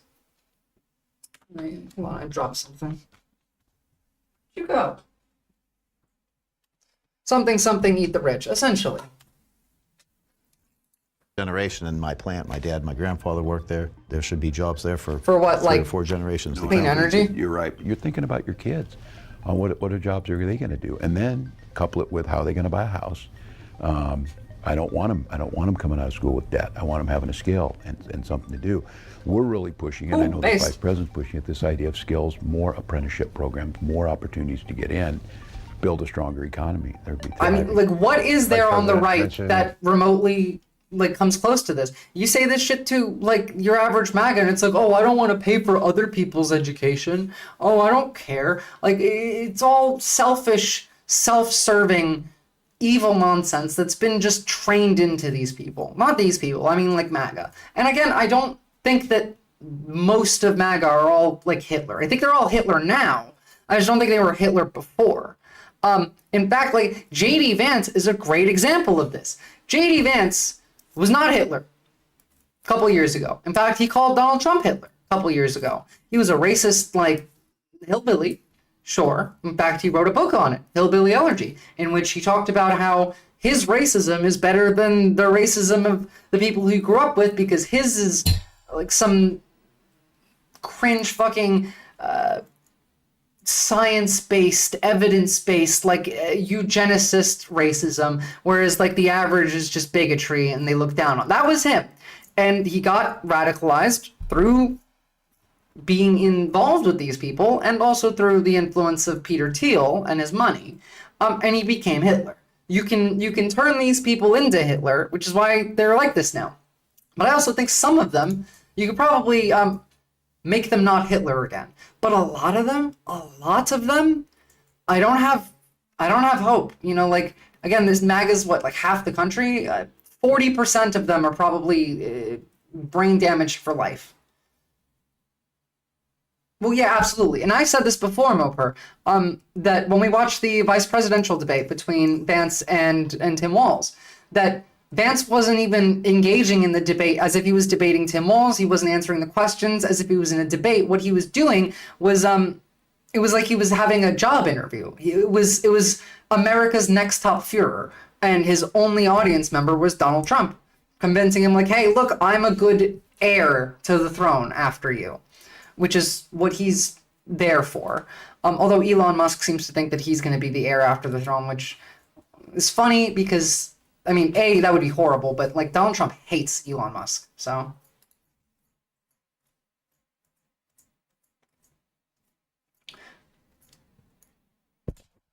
I'm telling you, if we do nothing, it'll be Musk running in 2028. When we're talking if we don't fix this issue, fairness in the market, and I just give a couple examples of this. The one is we saw the hurricane coming, and all of a sudden, airline tickets went up in Florida, or whatever. That's not free market. That's unethical. Look, I'm not against anybody. The Ponder monkey that tracks. So 25% of MAGA, I'm sure, can be fixed. Moper, I disagree. In fact, so Cenk Uygur tried to use this argument when he launched his campaign. Hold on. And obviously it didn't work because he's a leftist and he's Cenk Uygur and people don't like him and his weird name. It didn't work. But his argument, I think, is valid in that the 14th Amendment made it so that there should be no distinction between a natural born and a naturalized citizen. The 14th Amendment comes after the part of the Constitution in which it says you have to be a natural born citizen to run for president. And therefore, that amends that part of the Constitution. Now, again, it didn't work for, Cenk Uygur, but imagine Elon Musk taking this to court with half the country supporting him. They'll say, yeah, okay, you're eligible, which, I would like to get rid of this, born citizen only idea, because it's not true. They actually did amend this. We just don't accept it as a society. I'd like that to be gone. I would prefer it not be gone for Elon Musk specifically. That's not how I want this to occur. Yeah.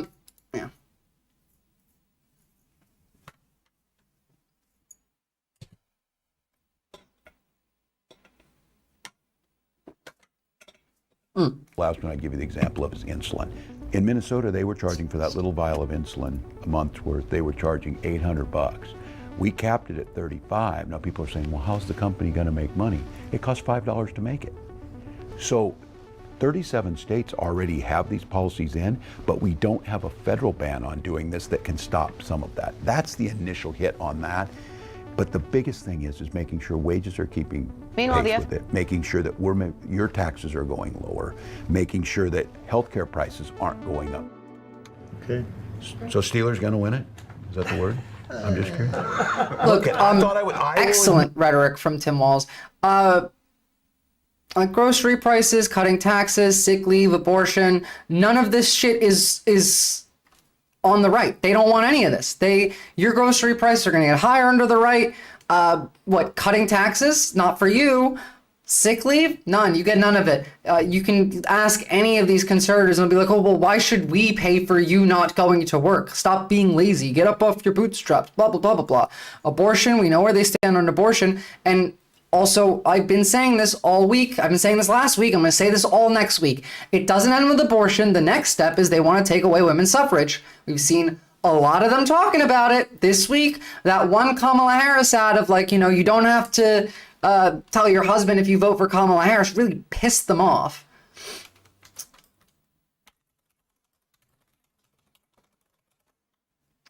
and it resulted in quite a lot of anti-woman rhetoric.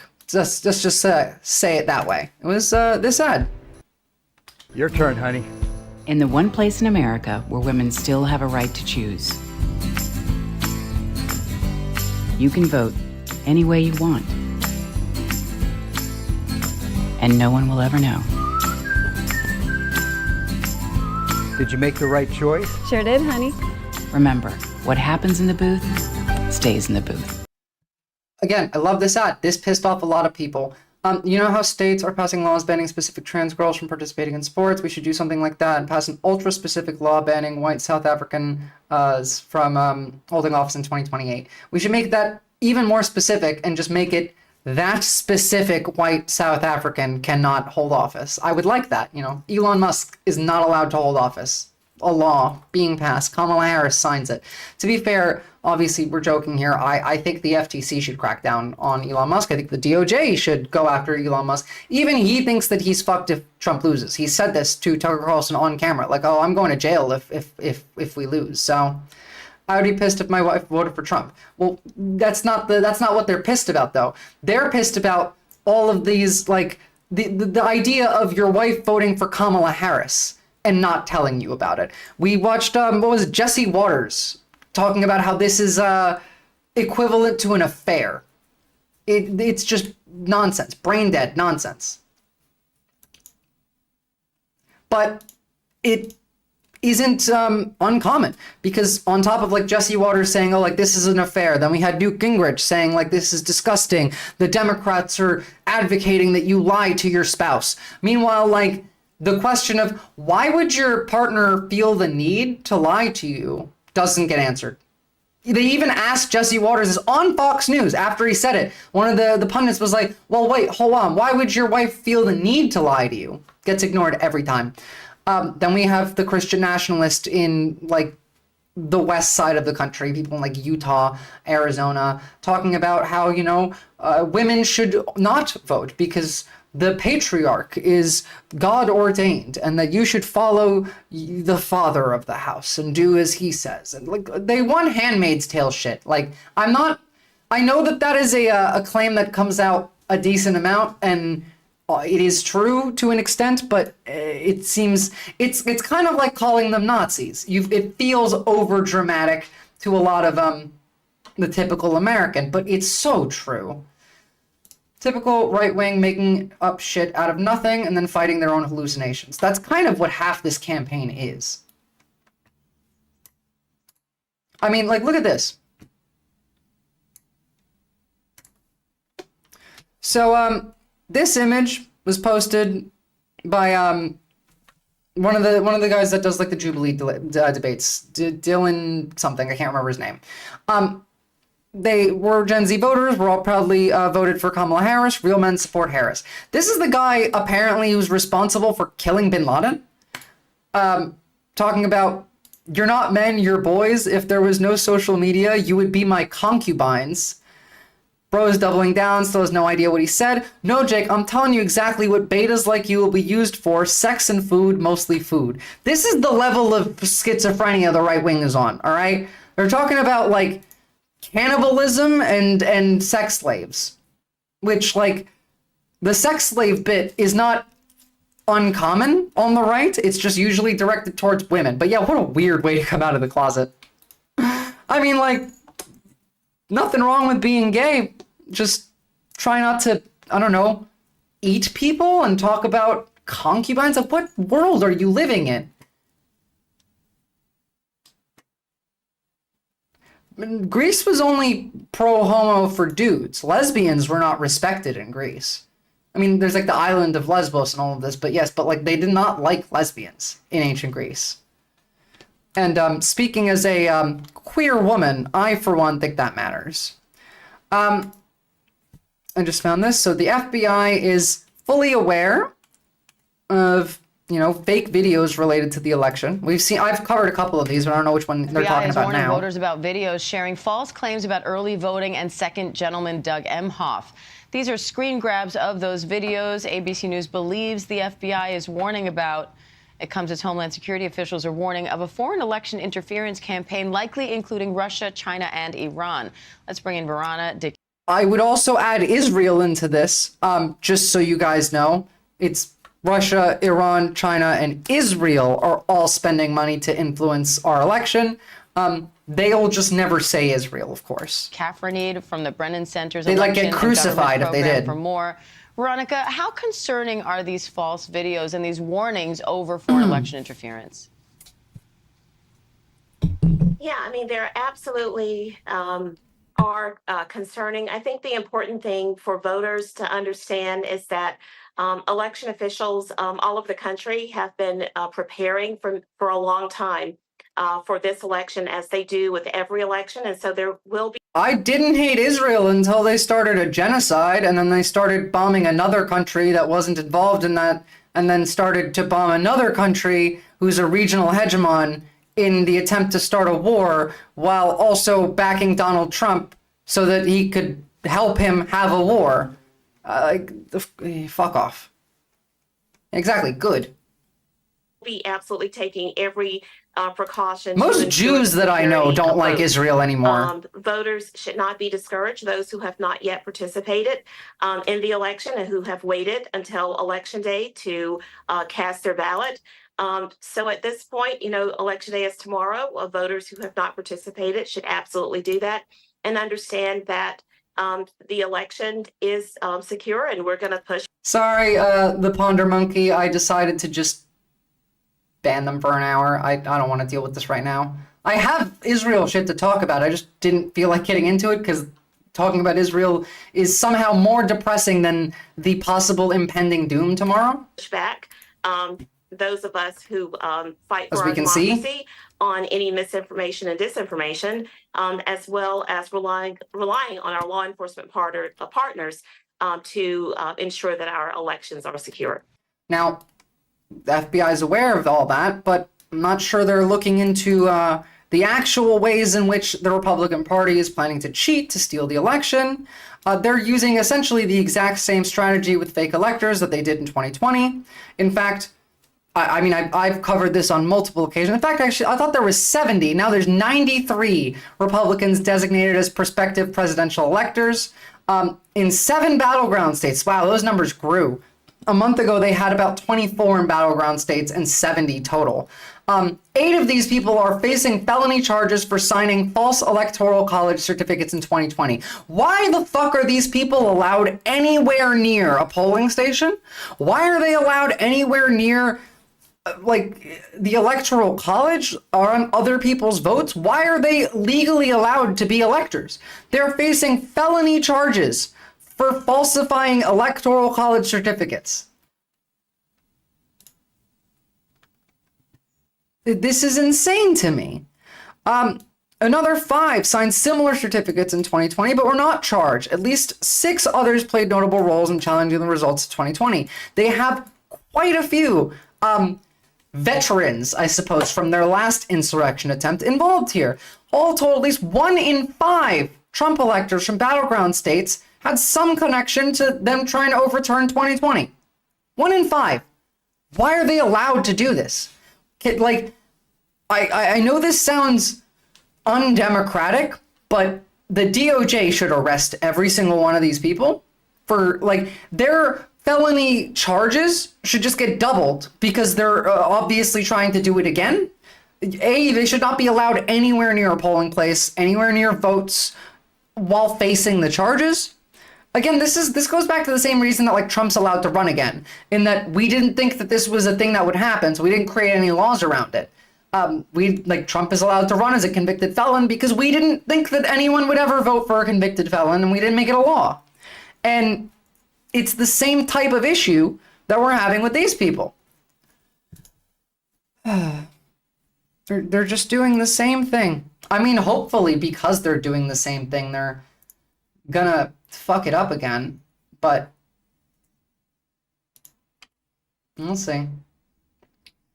Give me a second, because I have some other stuff to show you all. There we go.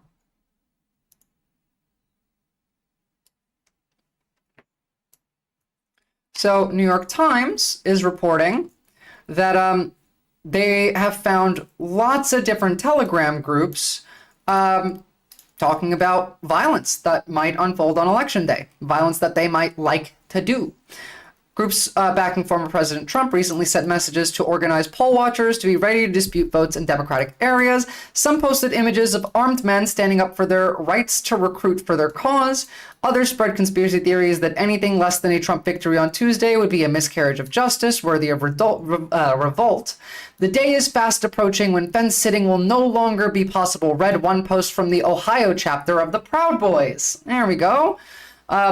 Instrumental in the January 6th attack.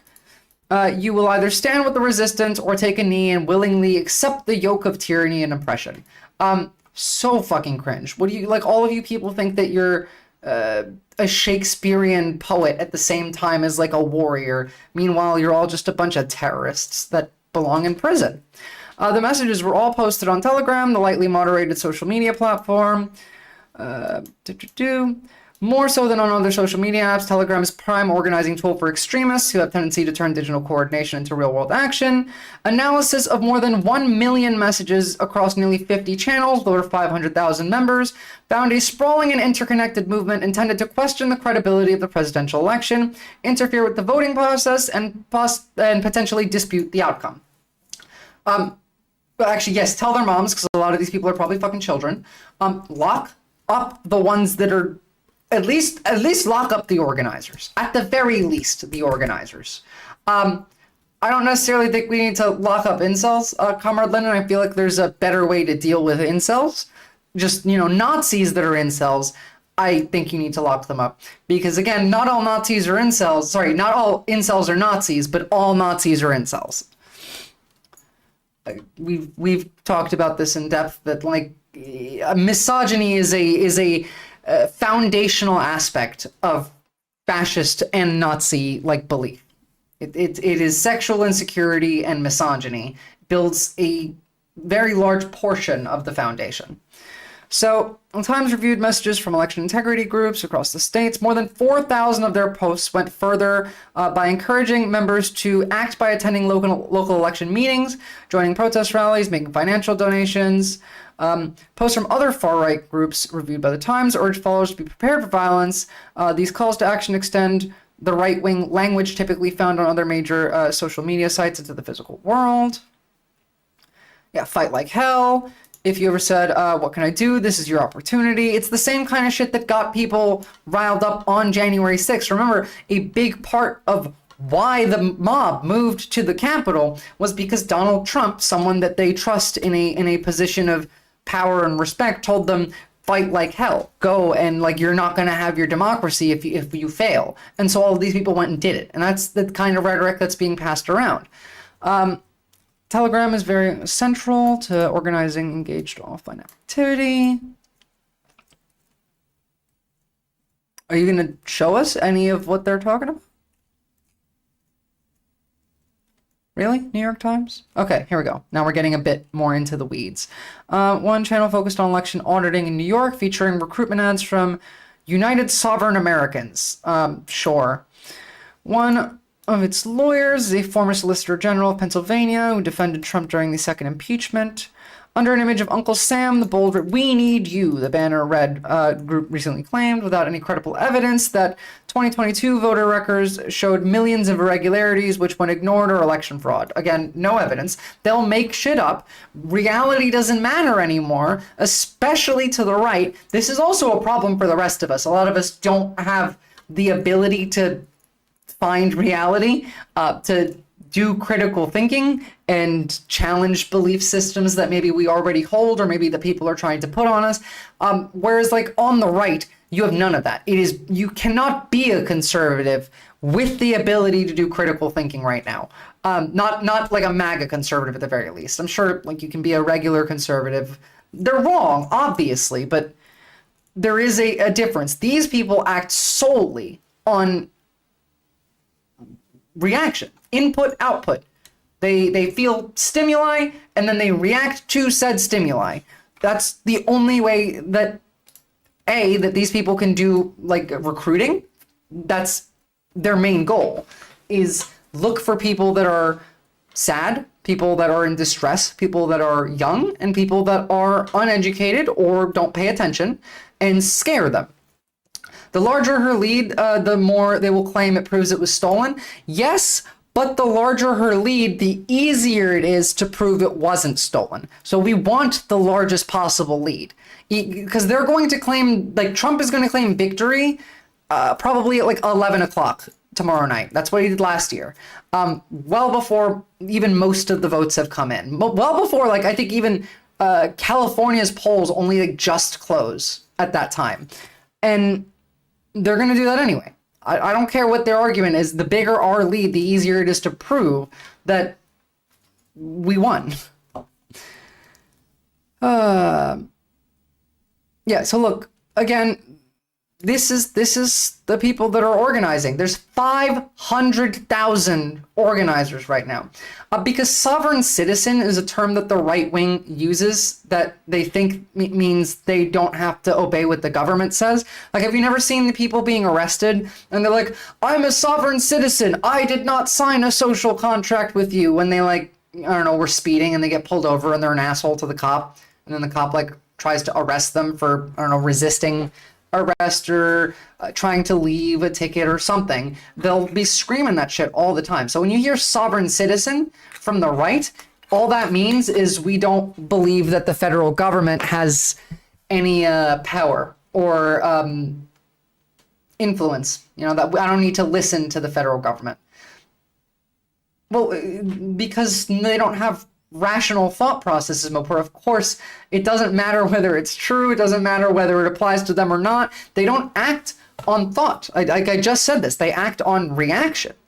The input is fear and disgust and anger, and the output is what happens.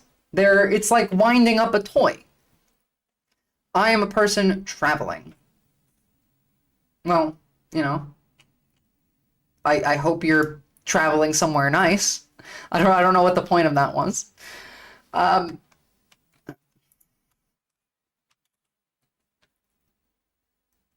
know watching sovereign citizen court cases is my guilty pleasure. I don't know why I said Soviet there. That does sound fun, honestly. Like, if I'm like, I've never been the type of person that enjoys watching court cases. That one sounds fun. Oh, did you guys see this? This made me laugh very, very hard. I was not performing oral sex on my mic, folks. I was pretending to eat a corn dog while waiting for the totally incompetent crew to fix my mic. This is pure election interference, fake news.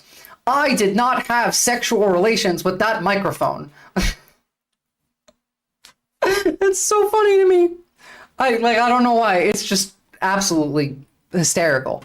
The actual clip wasn't anywhere near as funny as the I did not have sexual relations with this microphone. Ay. Did you guys see? First of all, I don't know who this is, Herschel Walker, but did you guys see that he'll be in charge of missile defense if Trump wins? We will build a missile defense shield. And that's not good. I don't need to know who he is because of the next clip I'm going to show you. But we will build a missile defense shield, all made in the USA, wrapped around our country to defend ourselves and our country. It's all going to be made in the United States, and a lot of it in your great state. We'll put Herschel Walker in charge of that little sucker, okay? Mm-hmm. And we're going to do that. It's so important, you know. Yep. Okay. Sure. Now, who's this guy again? What has he done recently? Give me something. Oh, cool. I have a clip at the same rally. Let's see what he says here. When we get to the polls and we vote for my friend and your friend, Donald Trump Jr. Donald J. Trump. Donald J. Trump. Just first, yes, it's a misspeak. It doesn't really mean anything, you know. Like, he called him Donald Trump Jr. He's a Republican. He's up on stage at a Republican rally. The man's either evil or an idiot or a grifter, or a combination of the three. That's the only way you can be up on a stage at a rally like this. Is you're either evil, a grifter, or stupid. Now, put that guy, though, you know, the guy who fumbled that sentence at the rally, which I know literally nothing else about him, and it doesn't matter. Donald Trump likes him, and that was the very first impression that I got of this man. He does not belong in charge of missile defense. But again, like, we're talking about putting RFK in charge of the CDC, the FDA, the USDA, like, women's health for some fucking reason. So it's not like we're going to have a rational group of people creating policy anyway. Nuclear football, it makes sense in a way, I guess. Oh, so is he like a football player? Is that what it is? I suppose I should Google him, talking about him here. Yeah, okay. Yeah, so the worst fucking person you can think of to have access to the nuclear codes or missile defense, the guy who literally got brain damage for work. I'm sorry if any of you like football. I'm not insulting you. I'm not saying anything, you know, bad about people who like football, but football players get brain damaged as, like, professionally. That's their job. Only slight. You know, this really does seem to be the brain damage cabinet, because RFK, they found a dead worm in his brain that was eating fucking his brain matter. His holes in his brain from a worm. Donald Trump is soup in the head. Would not surprise me. All right, well, let's see what Donald Trump has been saying on his last days of campaigning. I said, Bobby, here, Bobby. I said, Bobby, you work on women's health, you work on health, you work on what we eat, you work on pesticides, you work on everything. The one thing you have to let me do, Bobby, I gotta work the liquid gold. You're not gonna touch that. Here, Bobby. Okay. I said, this is, first off, brain damaging just to listen to, but what the fuck does the Department of Health that you plan to put, like, the departments that you plan, because obviously none of these departments are going to exist after Project 2025, the person you want to put in charge of healthcare, why would he have any influence on you drilling for oil? I'm confused as to why that would have any relation there. Like, if he was saying this about, like, Elon Musk and his cost-cutting position in the government, which is also insane and horrible, I would understand it there, but, like, why to the health guy? And Comrade Lennon, that sounds absolutely horrifying. Has violated her oath, eradicated our sovereign border. I mean, they are a bit trolling at us. Criminal migrants. I mean, we have criminals. Wait, hold on. What? Unleashed an army of gangs and criminal migrants. Criminals. I mean, we have migrants pouring in here by the tens of thousands that are criminals from jails. Has violated her oath. Criminals. Yeah, we don't need to watch him, like, looking like he's gonna nod off. You could hear someone pass gas. It's so quiet. An occupied country. This is thousands of people all over our. Look how bored these people look. And again, like, paying women to go sit behind him. No, the ads are always hysterical. This is, like, my favorite part of looking at Trump rallies is the ads. They're always so funny. It's like gold, silver, and then I mean, obviously, like, My Pillow is so much more. It's a joy. But look at these people.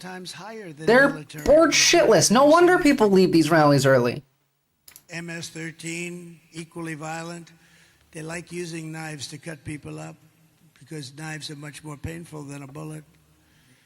They did it in Long Island, you remember, 2 young girls walking to school in the morning, beautiful 16-year-old girls. Beautiful 16-year-old girls. You really think that's a smart thing to say after, you know, your Epstein tapes just dropped? By the way, if you haven't seen the Epstein tapes, watch my stream from yesterday. We covered quite a few of them. There's a lot more. There's 100 hours. There's more videos that I hadn't seen as well. Really, yeah, not even trying to hide it. Epstein's best friends, like, oh yeah, you know, beautiful 16-year-old girls. Only these, like, people talk about children like this.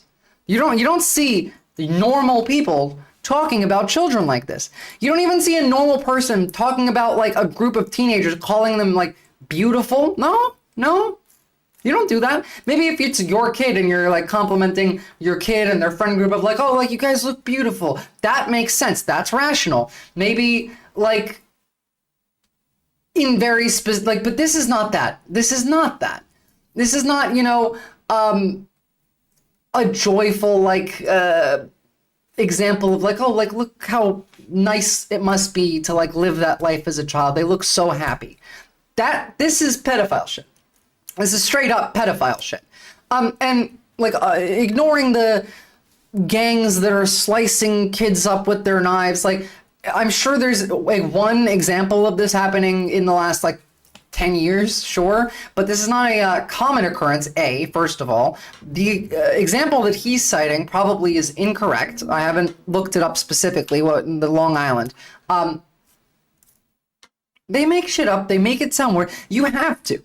In fact, this is literally like on the book of tactics for the fascists and the Nazis. You have to demonize the other side so much so that it's unquestionable. You can't just call them criminals. You can't just talk about, you know, them murdering people. No, it has to be the worst that it could possibly, slicing up children because it's more painful. Kind of like Israel does this all the time when they talk about October 7th, and it's like, oh, the babies in the ovens and the beheadings, and by the way, there is no evidence that any babies were put into ovens on October 7th, but there is actually evidence of Israelis putting Palestinian babies in ovens, but that's a whole other thing. It's the demonization of the other side. The fascist has to go over the top every time. They can't allow it to be just a normal amount of bad. It has to be the worst possible thing ever. ATP, it'd be more fun if you just listened to music. True. And wouldn't it be enough just to justify deporting and enslaving millions of them? Wouldn't be enough, rather. Well, it might be. I don't think that America will actually be okay with it once the process begins, but it'll be too late to stop it. I think even average MAGA they won't like what's going on, but too late. I mean, obviously, like I say the average MAGA, forgetting that like a third of these people would also get deported. Morning, beautiful 16-year-old girls. Fucking pedophile shit, man. They were grabbed by MS-13 and they were sliced into pieces and killed. And all I can say, it's really good that we have great law enforcement out there and that we were able to call ICE, because gangs like MS. Enemies Act of. Oh yeah, here. Let's talk about concentration camps again. I will invoke the Alien Enemies Act of 1798. Can you imagine? That's when they ran it a little tougher. They weren't so politically correct in 1798. For anyone who doesn't know, the Alien Enemies Act of 1798 is the law that we used to justify creating internment camps for Japanese, German, and Italian citizens during World War II, which was bad. You can literally ask anybody who was old enough to remember that, alive, maybe even go talk to your grandparents and ask them what Japanese internment camps were like. Or, no, actually, there's probably not many people alive, but go Wikipedia it, read it, go. It's not hard. It's very easily available information. Think of what they did. 818,000 fake. And then, last week... She looks like she's about to fall asleep. 818,000 fake. And then, last week, they had to revise the figures. Actually, to be fair, they all kind of look like they're about to fall asleep. So that's it's almost 1 million. The shame that you should feel sitting there with your pink little MAGA hat, pretending that this guy doesn't see you as nothing more than property and a sex object. Behind the fucking convicted pedophile, best friend of the world's most famous, convicted rapist, not convicted pedophile, I wish. Convicted rapist sitting, who's best friends with the world's most famous pedophile. And you're sitting there with your little pink hats. You should be ashamed of yourself. Putting people in camps isn't only done by Hitler, we did it too. Well, actually, yes, exactly. That's, as I said, we did it too. And a lot of the things Hitler did, he got the idea from us, you know. Like, it was the American eugenics movement that inspired a lot of the Nazis. Yeah, true, Mopur, but maybe someday. Maybe someday they will develop the ability to feel shame. Or maybe they'll gain it back. Some of them probably had it at some point and lost it. Remember, there's like the extent to which the misinformation and the disinformation and the propaganda, the actual brainwashing can affect you it's not just stupid people. It's not a small thing. We had doctors who went to medical school, nurses who were talking about being anti-vax during COVID because of their propaganda. There are people who by all rights should be intelligent, should know better, and don't directly benefit from this system. Like, they're not rich enough to benefit, and they still do this because they've been brainwashed. It's been the strategy of the right this entire time, this entire century. We've been brainwashing people towards the right since 9/11. All of you people wouldn't have a chance to see before you pull the lever on Tuesday, but a whistleblower released the information on the 800,000 jobs plus. The whistleblower said... Like, literally, I have no idea what the fuck you're saying. I'd be falling asleep too. True, Comrade Lennon. And what do you call the worst student in med school? A doctor. Funny. To be fair, you know, like, I do have much more respect for nurses than I do for doctors. Hey, cool. He's telling his voters that they're fine, so they might not go vote. Not that it matters, because, you know, they're not planning to win by vote anyway, but... What's going to happen on Tuesday? We're way ahead. I'm not supposed to say that. My people say, please don't say that, sir. They'd like me to say that, yeah, we're a little bit behind, but if you get out... Look. This is, funny, because it is literally him telling his voters, oh, you don't need to worry about it, like, we got this. But the scarier reason is he's saying this because they don't think that they need voters to win the election. Like, no, I don't care. Never finishes the thought, not going to bother. Agriculture Commissioner. Agricultural. Most nurses are heroes. Same for doctors. Some of them are idiots, though. Agreed. Most nurses that I know are absolutely deserve a cape heroes. But I've also met stupid nurses. And doctors, more often than not, I tend to disagree with them because they don't do the critical thinking. They think they know, they're used to stupid people coming and talking to them, and they've shut off the part of their brain that they need to keep, like, you know, working, open, active, like paying attention. And that's the issue that I tend to have the most with doctors, is they're too comfortable and don't feel the need to engage. Made in the USA, wrapped around our country. Yeah, Comrade Lennon, it is bad messaging. It's just the reason for that messaging is because they don't feel the need. Look at all these empty seats. No idea who the hell you're talking to. This is one of his last rallies. This is today. If I was Trump, I would know that I'm not going to win just based on my turnout to my rallies. Transgender. I mean, you know, they want to do things that they shouldn't. They don't want to win legally. And you know, oftentimes when it's done, that person that it was done to, 10 years later said, who did this to me? Who did this to me? How sad is that? Little children, they take them without parental consent. Can you believe it? Based, Comrade Lennon. None of this actually occurs. This is not true. No one's taking your kid without parental consent and giving them transgender surgery. Almost every trans person alive does not regret transitioning.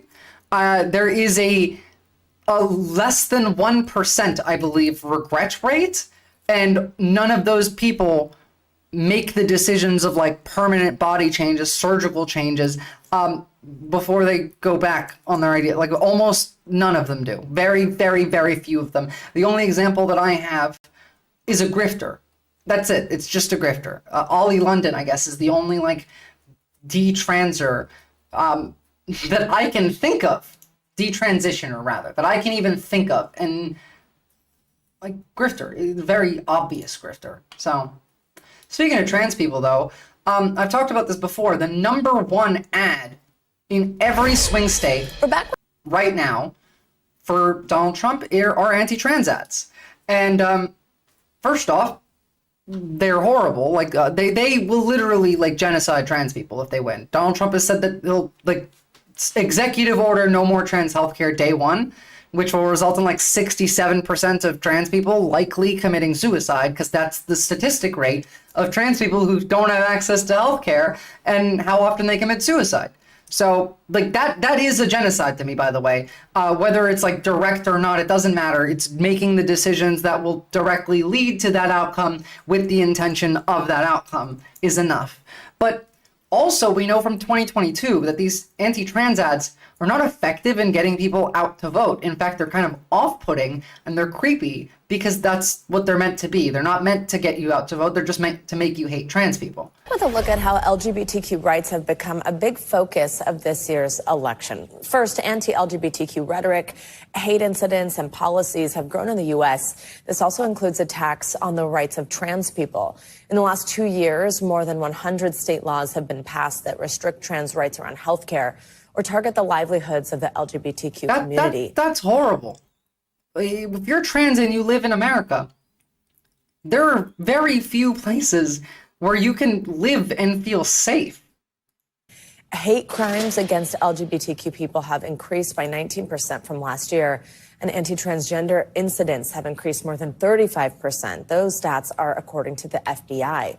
We've seen this issue front and center on the campaign trail. Beyond that, actually, I just wanted to make a point because I have a trans friend, and she has told me about the difficulties that she faces, not just with like hateful rhetoric, not just for like anti-trans incidents with like strangers, but the ability to find a job, the ability to do her job, which requires interacting with other people, is often undermined and made difficult, if not impossible, because of her transness. There are people that just refuse to work with her because of that. There's a lot of discrimination that comes out against this, whereas like the average American does not give a shit about trans people if they don't have to. They're made to think about this. 1% of the US population are trans people. Just let them live.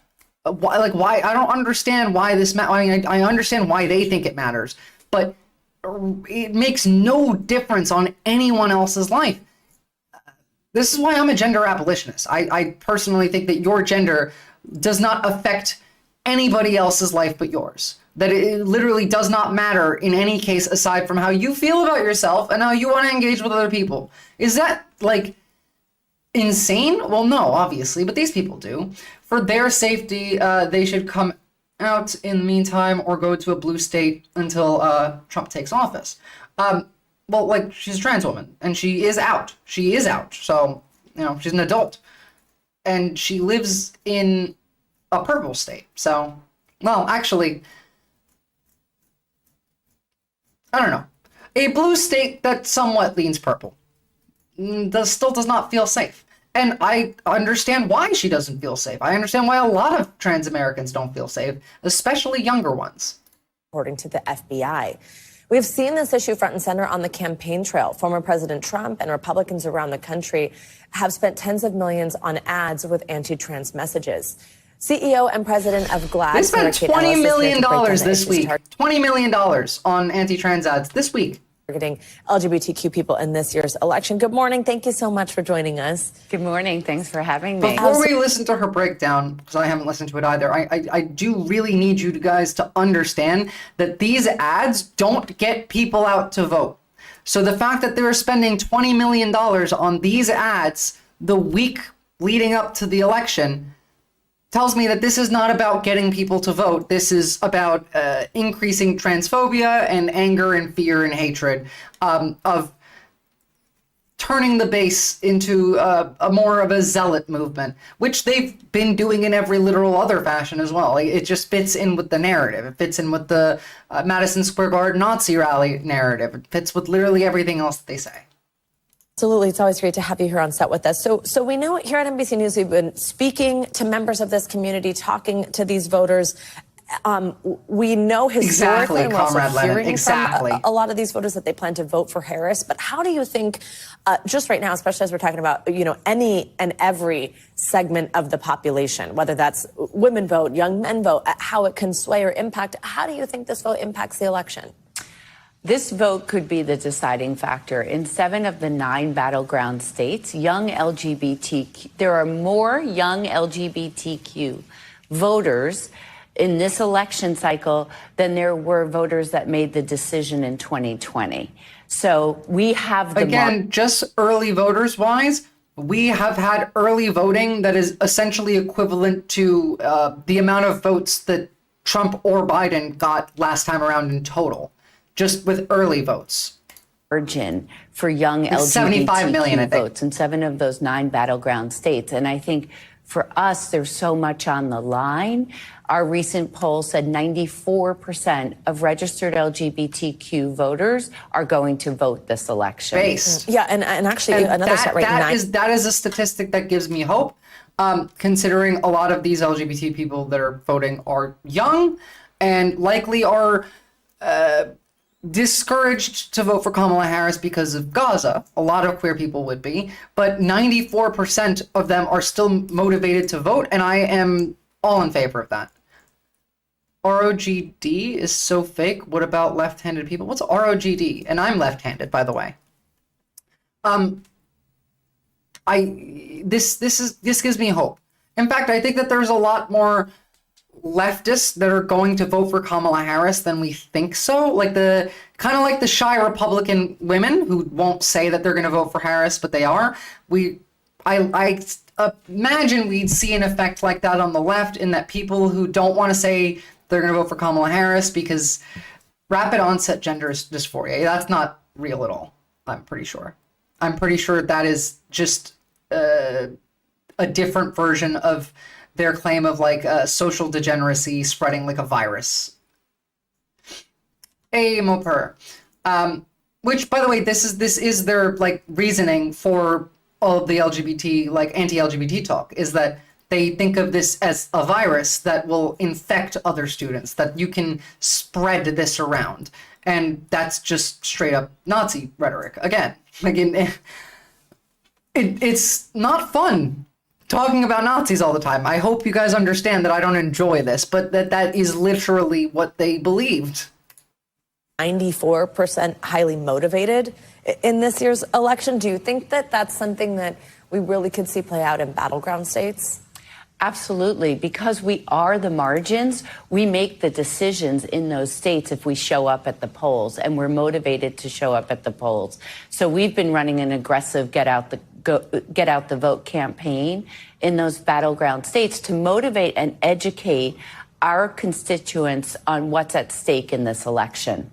What do you think about the messaging in some of these political ads, and just the fact that in some ways it seems like to Republicans it's working because they continue to do that. We continue to see those ads in terms of it being on the other side. And it's working for the goal that they have planned for it, not for driving voters to the polls. It's not to get people out to participate. It's to drive up fear and hatred. A motivating issue. Mm-hmm. So we true, Moper. Not that long ago, you would have got smacked around at school for writing with your left hand, being told that that's devil worship. All right. It's the same mentality. It's the same people too. The people that are the most, the loudest anti-queer are the Christian nationalists. Not even the Nazis. The Nazis are also very much anti-queer, but a lot of the Nazis are closeted queer anyway. Nick Fuentes, absolute twink, just in the closet.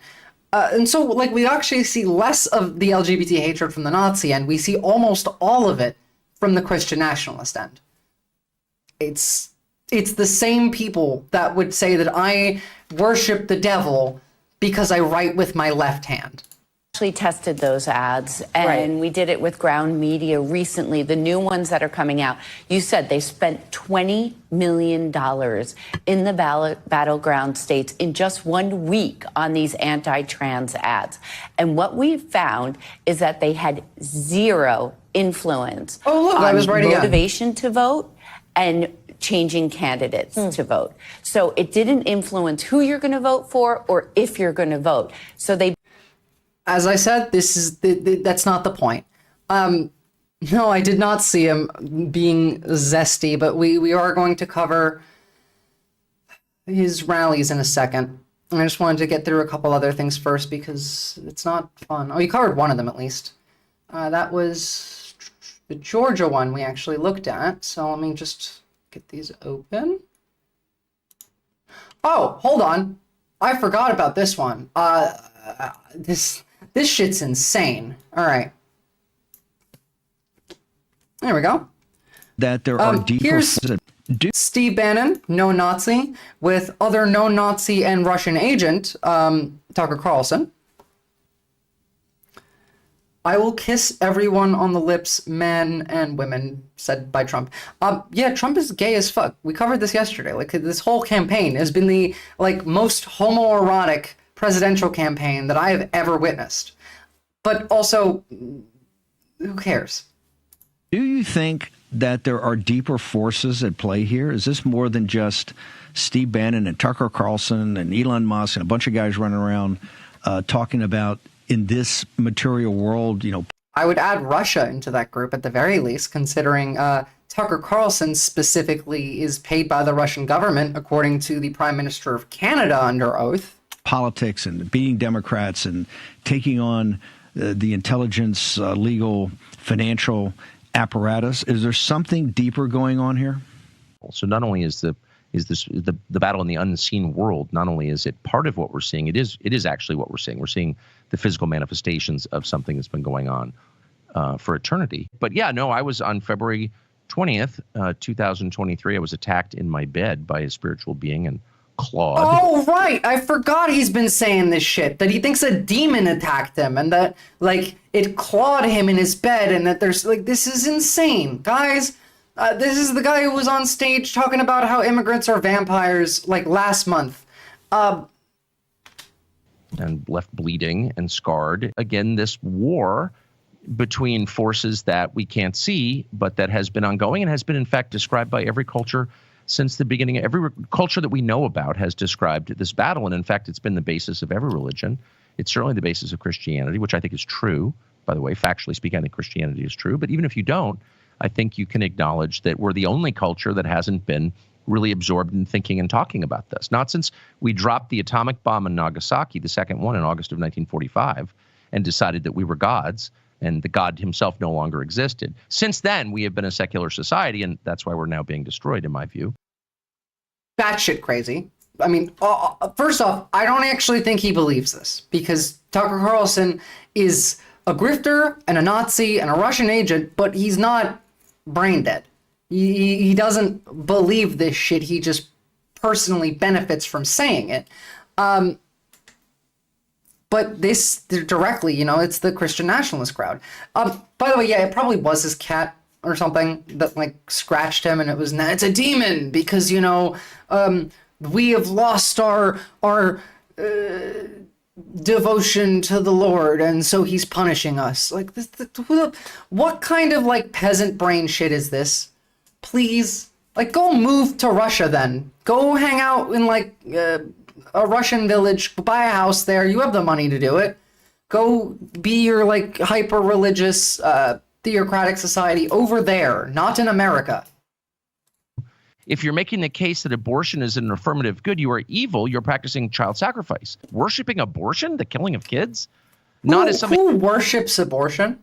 Nobody, obviously, but it's the language. Again, this is what makes people... This is the same way that they demonize trans people as well. It is the language that is intertwined with the claims, even the claims that don't actually make claims, just the middle of the sentence, because at the end is when he says the crazy shit, and the middle it's all building up. In the build-up, it's already laying the groundwork for you to believe the claim at the end. evil, you're now being destroyed, in my view. If you're making the case that abortion is an affirmative good, well, no one is making the case that, all children should be aborted because it's good, obviously.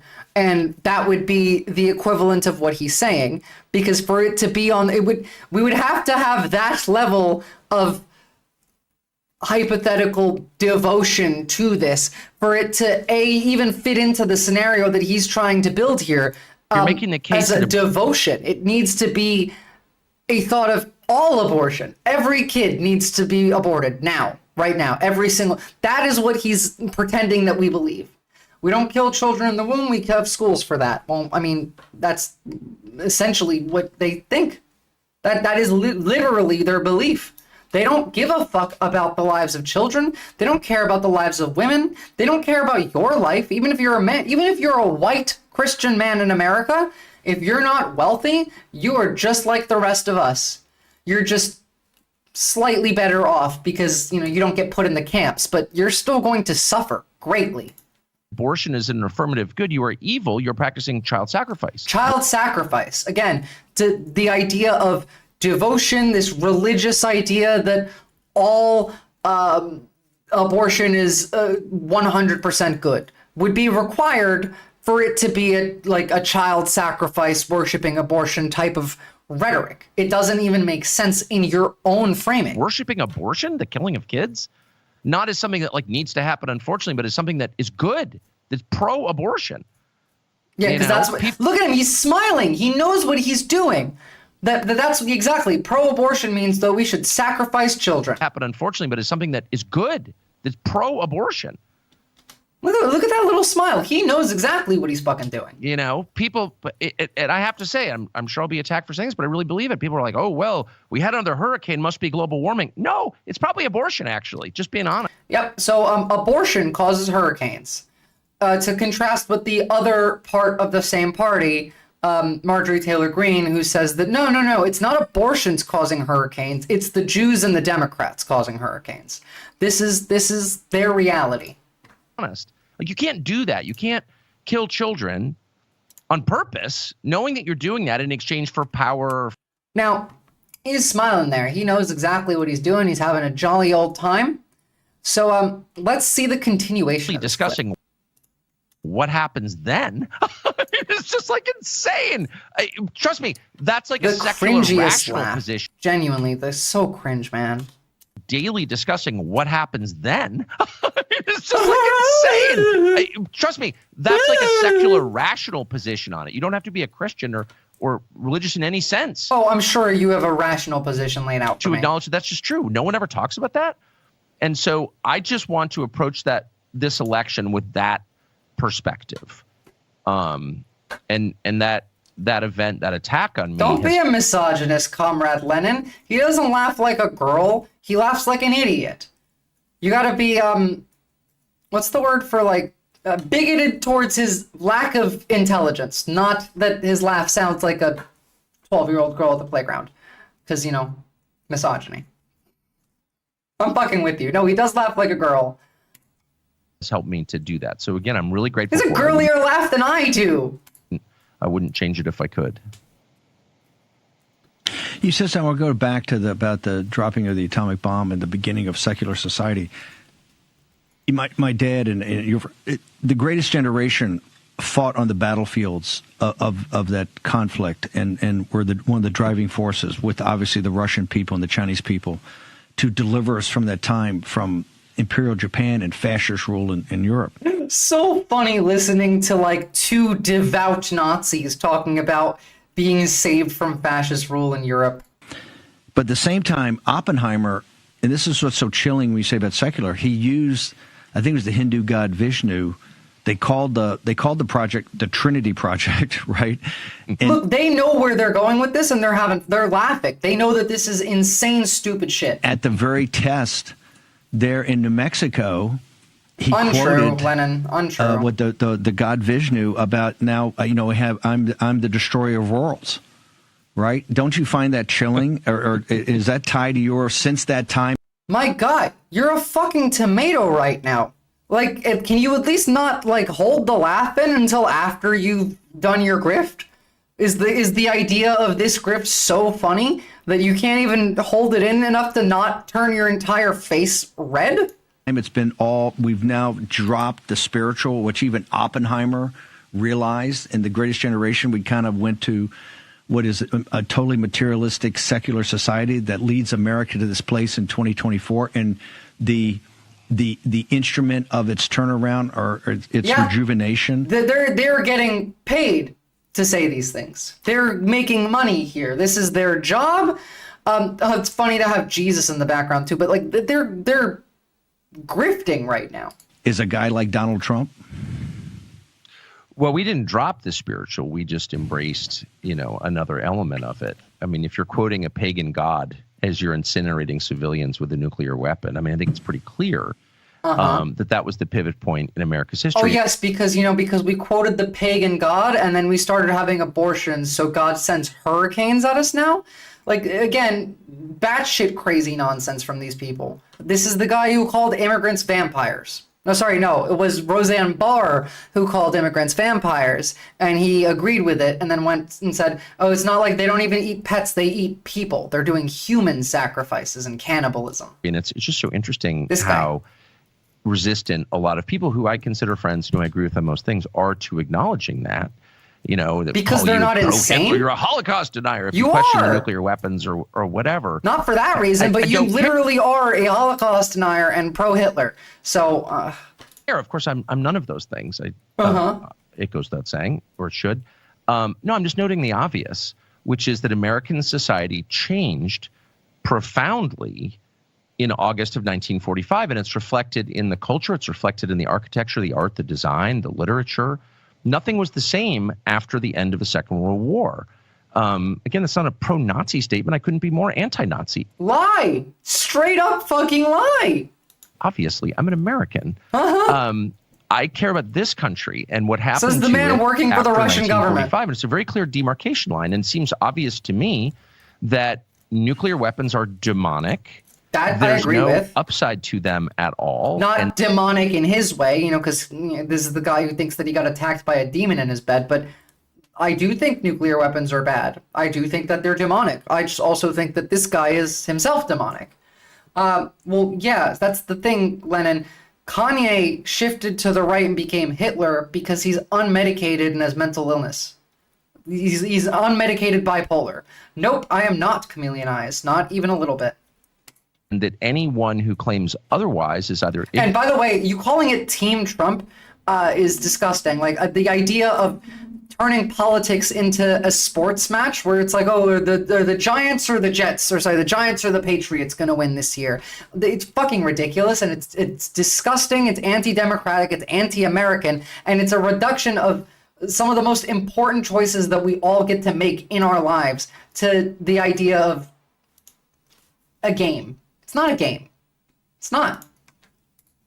Are doing the bidding of the forces that created nuclear technology in the first place, which are not human forces. Sports are American. Obviously. And voting is not sports. Which I've asked a million people at dinner parties, but never in public. Again, what was the moment? It sounds like you're a Trump supporter. Do you like this guy? The guy who literally is talking about demons and spirits and how hurricanes are being sent by God. The guy who's literally being paid by the Russian government to say this, and the convicted felon and the Nazi on this end. You just think they're funny. Okay, well, you can watch them silently then. Otherwise is either ignorant or doing the bidding of the forces that created nuclear technology in the first place, which are not human forces, obviously. And let me just ask you this, which I've asked a million people at dinner parties, but never in public. Yeah, when I said sports are American, I didn't mean that we invented sports. I just mean that like Americans care about sports a lot. What was the moment we can point to that nuclear technology was invented? We can point to Isaac Newton and say, what apple fell on his head? Or we can point to Albert Hoffman in his lab messing around with the, ergot bacteria. That's when LSD was made. I've never met a person who can isolate the moment where nuclear technology became known to man. Oh, well, good to know that. I can. It was 1938. That was when we discovered nuclear fission. Very easily, in fact. Otto Hahn, Fritz Strassmann, physicist Lisa Meitner, and Otto Robert Frisch. 1938. So there we go. Hey, Einstein also said so. Yes, in fact. So, but obviously, these people don't care. And if you're watching these people seriously, you know, not in that we're sitting here to make fun of them. If you're watching these people seriously, any like statistic, any study, science, math, numbers, all that's fake. It's made up. Someone made that up and it's not real. Or, you know, Wikipedia is not like a real source because it doesn't side with them. Anything that any piece of evidence that you show them will just be denied anyway. So you can just say whatever the fuck he wants. Exactly? Oh, German scientists in the 30s. Really when? Name the date. 19th of December, 1939. That's the date. And I've never heard anybody do that. It's very clear to me that these are... I guess I'm impressive. I guess I'm just that awesome. I had enough of that. I was bored.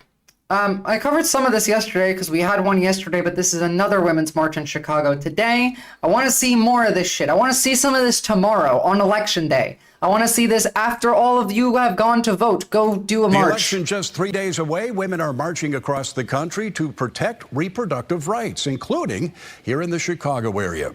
At this march in Northwest Indiana, more than 100 women carried signs and made noise as they walked down Indianapolis Boulevard to a park in Highland. They say the Supreme Court's decision to overturn Roe is having real-life consequences in Indiana, where abortion is illegal. It's having real-life consequences everywhere. In fact, we covered people in Texas dying because of it. We covered letters from doctors in Texas begging, like, please, please, can we, like, do something about this? There are people dying. Their whole worldview can be debunked with a simple Google search. Of course, they'll deny all the evidence they face. Well, yeah, exactly. That's how this like movement was built. Remember, the very, very first time in 2016, when Donald Trump said the words alternate facts and fake news, it blew our minds. We did not have this problem prior to that point in time specifically. You like agreed? Because I can't think of it being anywhere like anything like this prior to that. Hold on, I'm looking for something at the same time. This video. A lot of women gathered in Federal Plaza on Dearborn. They heard from a number of activists, including a Chicago-based doctor. A national abortion ban, it sounds crazy, right? But it is not outside of the realm of reality. We were all there when Roe v. Wade went down. And I'm telling you, it's not the abortion ban that you really need to worry about right now. Like, obviously, that's horrible, and it will affect a lot of people, and it will be painful. But what's worse is what they want to do after. Next step. They want to take our right to vote away. They want to undo women's suffrage. They want to bring back slavery. And it's not just me making this shit up. They're saying it themselves. I don't want to pull up the video more percent than yesterday as well, because that was pretty dark and depressing. But the evidence is there. It's a simple search away. Many people told us, "Oh, that'll never happen." And banning porn, and contraceptives, and IVF, and miscarriages. So yeah, all that too. Could truly happen. It depends on this next election. The first one. Funny enough, though, I saw this. A woman dressed as a handmaid went to vote. Now, this is funny and brilliant, and technically a gray area of legality, because you're not allowed to go vote or into a polling place wearing a political message. This is obviously a political message. It's just not clearly a partisanly political message. It's kind of just, you know, in the middle there. I mean, if you go to a polling place and you're covered in tattoos, you have, like, I don't know, it's a loophole, because you can't stop someone from voting, let's say, if they have a Donald Trump tattoo, right? That is a political message that is even like that's more obvious than this one, and that one would be okay because it's not an overtly like election-related political message. It's not, you're not wearing anything, it's on your body. This is not overtly partisan, and though she is wearing a costume, and though this is partisan, it is a loophole. I like it. It's great. It's funny. I do think that you shouldn't be allowed to do that, though. Call me a lib, but she's a genius. I'm glad she did it. I just don't think you should allow people to do that. Switching gears again, I only heard about this just a little while ago. So remember in 2016, where we had the Russia investigation and an FBI agent said that there was no clear links between Trump and Russia? Well, that exact ex-FBI agent, counterintelligence chief Charles McGonigal, was sentenced to 50 months in prison today. Or sorry, not today, recently. Was he sentenced recently, or did he get out recently? I think he got out recently for working with the Russian oligarch. This was from December of last year. There's no way he got out recently. I don't know why I only saw this recently. Interesting. I didn't know this. This is what happens when you don't read articles and watch videos before coming on stream, which I don't do. I don't like to read them or watch them because then I can react to them naturally. But sometimes I do miss a bit of information on the subject. Counterintelligence official faces 5 years in prison after pleading guilty to working with a Russian oligarch he once investigated. But again, this is the guy who claimed that there was no collusion between Trump and Russia in 2016, which we now know there totally was. We just didn't have evidence of it at the time, and it's probably his fault. McGonigal admitted he accepted more than $17,000 from Oleg Depruska. McGonigal led the FBI's counterintelligence division between 2016 and 2018.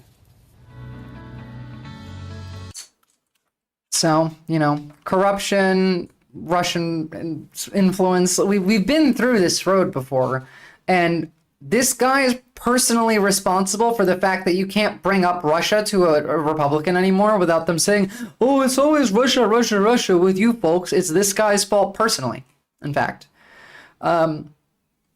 So fuck him, and I hope he gets dropped into a river in Minecraft with, like, cement tied to his legs in Minecraft.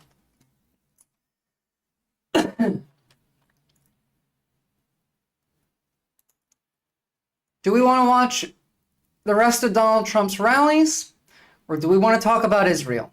I'm giving you guys the option. Neither of these are particularly fun, but both are important.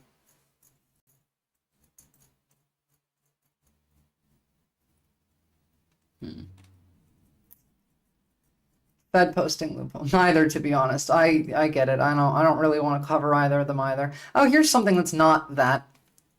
We can do not that. I think we're gonna have enough of that to cover tomorrow anyway. I think we can manage to find something else, eh? I have the wrong link for this? No way. Here we go. Saw this earlier, and I did not know who Fat Joe was. I don't really know any of his music, but I thought that this was pretty based. I gotta explain to you. I really want you to feel the moment. I am a sucker for a good laugh. I'm the guy they throw out the movie theater because the movie's too funny and I'm making too much noise. I'm the guy that you can roast me in a comedy club and I will laugh with you all the way out. Based, you should. If you're being made fun of by the comedian at a comedy club, you do not have any right to get mad about it. You're there for that reason. You should be glad that you're participating and you're directly being referenced on, like, in the set. You're part of the joke. That should be a nice thing, that's a pussy thing to get mad about that. The other day in Madison Square Garden, that was no joke, ladies and gentlemen. No, it was not. That was no joke. And it was filled with so much hate. Hatred of Jewish people. Hatred of black people. Carving watermelons. Is this the guy who said that? Calling Puerto Rico an island of garbage. My Latinos, where is your pride? There's a good chance that we'll win Pennsylvania just based off of Puerto Ricans being pissed, and women might save the country. Which, if we win this election because of Puerto Ricans and women, can you imagine the reaction the right is going to have? If this election's a blowout and it's because of women and Hispanic people, we're staying on stream all night after the election. We're gonna party. We're gonna be on Twitter looking at these people seethe. I'm hopeful. I'm hopeful, cautiously, but optimistic.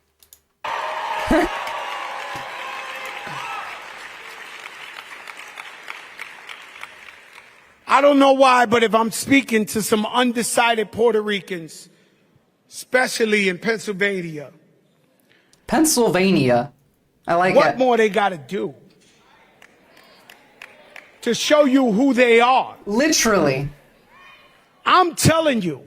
And the thing about Fat Joe, if you don't know him, he's authentic. He will not sell his soul for nobody. Is he talking about himself in the third person? Is this Fat Joe or not? If I tell you Kamala Harris is with us, even he can't say her name. Even he can't say her name. Yes, it will be incredibly funny, Comrade Lennon. I mean, look, it'll result in an incredible increase in misogyny from the levels that we're already on, which in and of itself would be an incredible amount of misogyny. And by incredible, I don't mean in the good way, obviously. I mean, like, that's an incredible, remarkable amount of misogyny will come out of if women give us the election.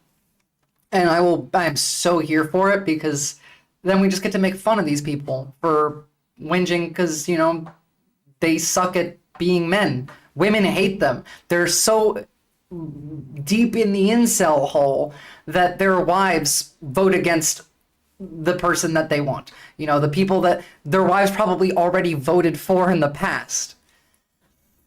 Right-wing for-profit media will always find a way for MAGA to feel good and blame the left. Well, yeah, but again, that's just standard. We need to remove their ability to do that. I've said this a bunch of times. I still get shit for saying we need to cut out their ability to spread misinformation. We need to make it illegal for elected officials, for newscasters, media personalities, internet influencers involved in politics to knowingly and deliberately lie. It's just that easy.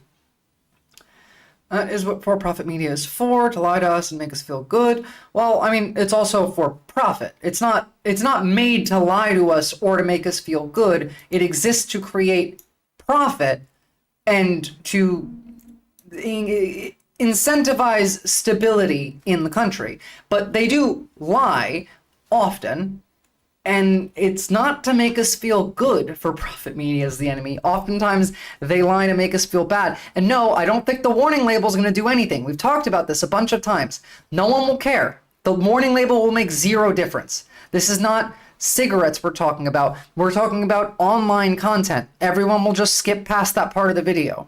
Like every single person. It will not make any difference to give them a warning label. Just disallow their ability to do so.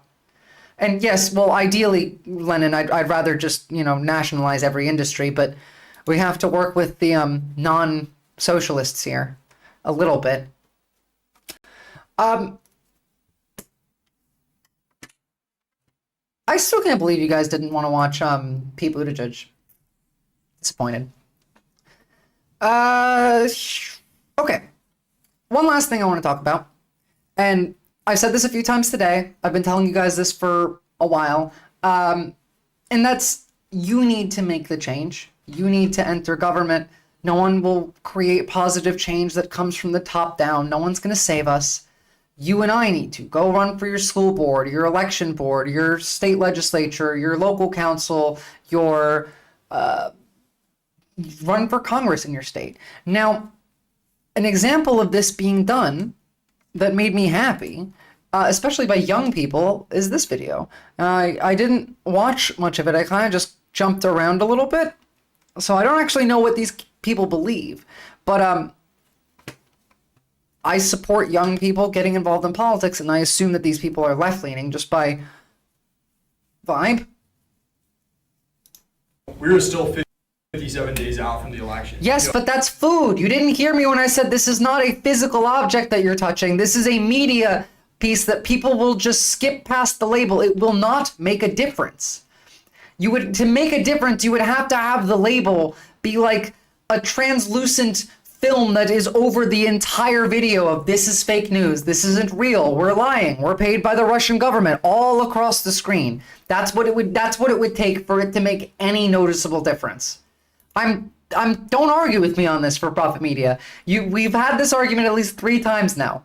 You are wrong, and I am right. It's the label of the expiration date, which is usually not even an expiration date. No, but that's not a realistic goal. You can't expect people to watch media that just has writing all across the screen, like it's some pirated copy of a movie. Just make it illegal for them to knowingly and deliberately lie to you. I don't understand why you're against this idea. Like, why you think that a label is better than just make it illegal for these people to knowingly, deliberately lie to you? It seems like the simpler and better option to me.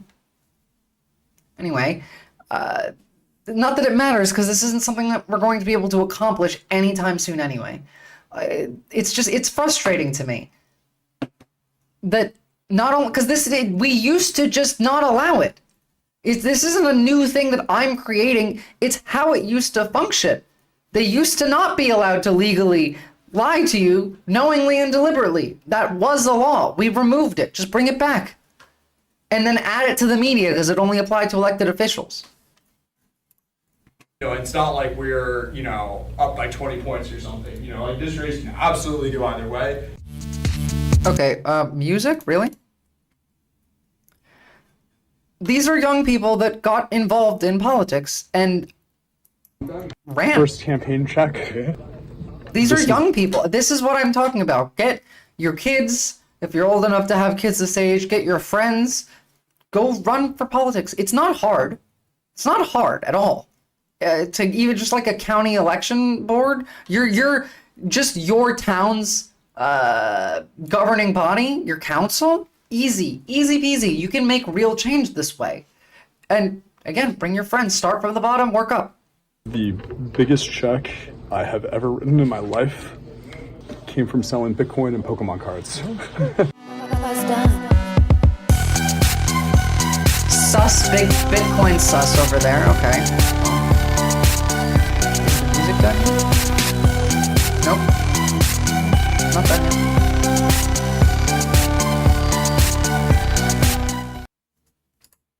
We talked about politics in Philly. I told him my dad was a cop, his dad was a firefighter, and we hit it off, right? There was a lot of commonalities there. And a month goes by, and I'm working on the campaign, right? Started out just like all of you. I was in high school. I knocked doors for Frank Barry, for Brian O'Neill. Basically, the nuts and bolts of the process. Let's look up some of these names. Politics is this weird thing where literally just you two friends and you decide to engage politically together, you can make a huge difference. So a day in the early life of the campaign, we would pick an area that we had data for, and we would go and we would knock doors for probably about 6 hours. The original handout that we had was an open letter from Joe to the community, and it was a sheet of paper that was saying hey, so I'm Joe Picozzi.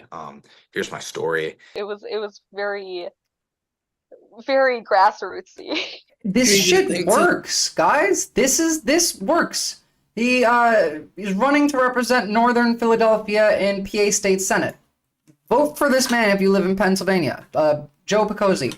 I don't even really care what he believes at this point. He could be, he's not a Republican. He's not a Republican, and that's all that matters. Look, it used to be a piece of paper that we handed out. Josh was out knocking doors with me yesterday, right? I can hit 40% more doors with one volunteer, 60% more doors with 2 volunteers. There's a huge difference on a campaign. Now, just understand, remember, we talked about this yesterday, this is why Elon Musk's America PAC fucking sucks at canvassing. Because they pay their canvassers, and then they're not motivated to do this. These people, we heard them saying, I can knock on 100 doors today. I can do that. They're doing it because they want to do it. And that's why a campaign like this works. You don't need a lot of money if you have a soul, if you have good intentions, if you engage with people, meet them where they're at, and work towards a common positive outcome, a common good. What we had, and what we had We was can a do prank, this. and what we had was a message. All of us can. The third principle of the new politics is to focus on the possible. We easily get lost in these. No, it might be a global Republican. schemes.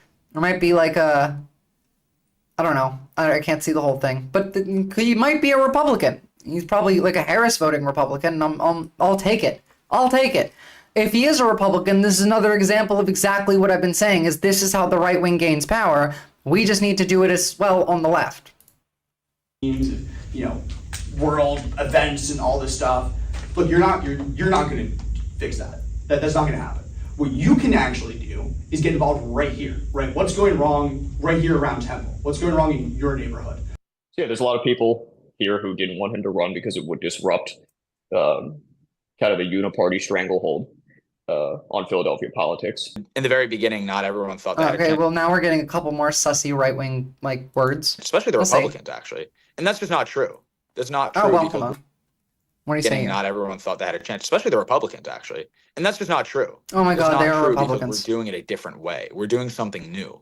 At the time, not even at the time, still, people write us off for like how young we are or how young Joe is. The Northeast and just Philadelphia in general has an accountability issue. It's not like we're working with. I like these people. Why? Because, like, understand, these people might be Republicans. We have enough evidence here. I haven't seen the rest of the video, assuming neither of any of you have, that we can assume that it's like 50-50 right now. However, they don't talk like Republicans. They don't sound insane. They're not, they sound like human beings that make decisions based off of logic in front of them, rational decisions based on their pre-existing biases and beliefs, of course, and whether or not we agree with those, that's a whole other story. But these people don't sound insane. So if they're the new Republicans, good. Someone who's currently Good. in office or is some big shot politician. No, it's a guy who wants to be a politician and a bunch of people who think he should be in office. That's literally our campaign. This city's been run by the same club of people for a very long time. You can all see it. The faces changed, but the special interests that fund them is the same thing. The main reason I became a Republican is because I felt like one party ruling the city for 72 years now has been a failure. Okay. And the reason We don't need to watch the rest of this. Now we have a confirmation that he's a Republican. My point still stands. Don't vote for him, by the way. I should have double-checked that beforehand, sorry. Don't vote for this guy, but this is still much better than the average Republican. They don't sound insane. It's true. It's literally true. I wish I had a clip of it, honestly, but it's the most true it can get. So if these are the new Republicans that are going to replace MAGA, if MAGA was to lose, I'm happy to argue against and debate these people. That's fine. I would happily have a democratic system in which I have to fight against these, also idiots, just because, anyone who's not agreeing with my personal ideology 100% of the time is an idiot. But this is not insane. And obviously I'm joking. Do what they did. Do exactly what they did. Grab your friends, walk around town, knock on some doors, say, hey, we got some problems in our town. You don't even have to be in a city. Just do it wherever you are. Go walk around town, I don't know, down a street in your town. Find some potholes. Go knock on the doors that are on that street. Hey, I'm running for city council. I'll fix the potholes in front of your house if you vote for me. I noticed that, they look pretty bad. It's not difficult at all. It just requires engagement. And I understand why we're not engaged. I understand. Don't actually grab your friends, though, unless you are rich. Then they will probably let you do it. Well, I mean, grab your friends that are interested. Not just all of your friends and make them part of your campaign and make them run. No, I mean, your friends that are interested. If you are watching me right now, I'm sure you have at least one friend that is somewhat politically inclined. Go run for a seat with them. Whether, one of you is running and one of you is like the chief of staff of, like, it doesn't even matter what you do, what you run for. Just do anything. Enter government. That's all I'm asking. Specifically young people, enter government. That's how we save the country. That's how we make the changes. That's how we stop our foreign policy. That's how we institute socialism. That's how we get free healthcare. That's how we increase wages. It's all of this. It's a union, really, isn't it? Kinda. It is. I mean, that's what a government really is. It's just one big corporation, and a party is just a big union. So make a union inside of the Democratic Party of people who don't want corporate influence, and then work towards a greater goal while improving the living standards and conditions, the material conditions of life in your community. Slowly, one step at a time. And I hate this argument that the only way to fix everything is with a revolution, and that the slow and steady doesn't work, and that this is just lib shit. It's not true. That's not reality. I've argued this before. I think the fast and strong revolution would actually result in a non-ideal, likely like authoritarian, if not fascistic, like rule anyway. This is what's happened historically. Revolution through force does not end in good outcomes. If you want positive change and stability, then you have to do it through electoralism. And so do it through electoralism. And please vote, guys. Like, please go out, vote for Kamala Harris.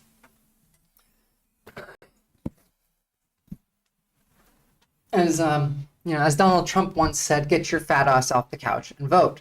And speaking of voting, again, be safe. Don't go out alone if you can. Bring a friend with you if you're going to go vote. Have your phone charged. Be aware of your surroundings. Don't be waiting in line with headphones on. There is likely going to be violence tomorrow, unfortunately. As much as I would hope that there won't be, there probably will be. Just be smart. Be aware of your surroundings. If you feel in danger, leave. Leave. Your life is not worth your vote. If you feel like you might be assaulted and hurt or killed, don't. Just fuck off. Go home. It sucks to say this because I don't want you to not vote at all. I want you to vote, but it's not worth your life. Be smart. And talk to people. Talk to people in line. I don't know. Try and build community with the people who live around you. Might come in handy. Maybe one day you'll decide to run, or maybe you'll change someone's mind. Remember, we had not a Trump supporter. We had a former Trump supporter in my chat yesterday who was an undecided voter, and we as a group managed to move them over to, okay, fine, I'll vote for Kamala Harris, but I'll vote Republican down the ticket after that. And that was a compromise that I was willing to make. It's fine. You're not legally allowed to campaign or try and change someone's vote at a polling station. You're not allowed to do that in line, but talk to people, be friendly. So tomorrow, 3 p.m. Eastern time, which is, let's double check. Yeah, all right. Stream will be 3 p.m. Eastern time tomorrow. I'll be starting a bit early just so we can get through the exit polls and to see what's been happening. If some insane shit goes down, obviously, I'll start before that. What time do you have now? Right now, it would be 9 Eastern Standard Time. My local time is 12:30. It's noon here. So usually stream starts at 9 p.m. Eastern Time. But tomorrow will be 6 p.m. Eastern Time. Does that make sense? I also do, I will be posting an update on Discord and also on Twitter with a link. So you can follow me on, oops, that's not what I meant to do. That's not a command that I have. You can follow me on Twitter, or you can join the Discord and you can get your notification through that. Otherwise, I'll see you guys tomorrow.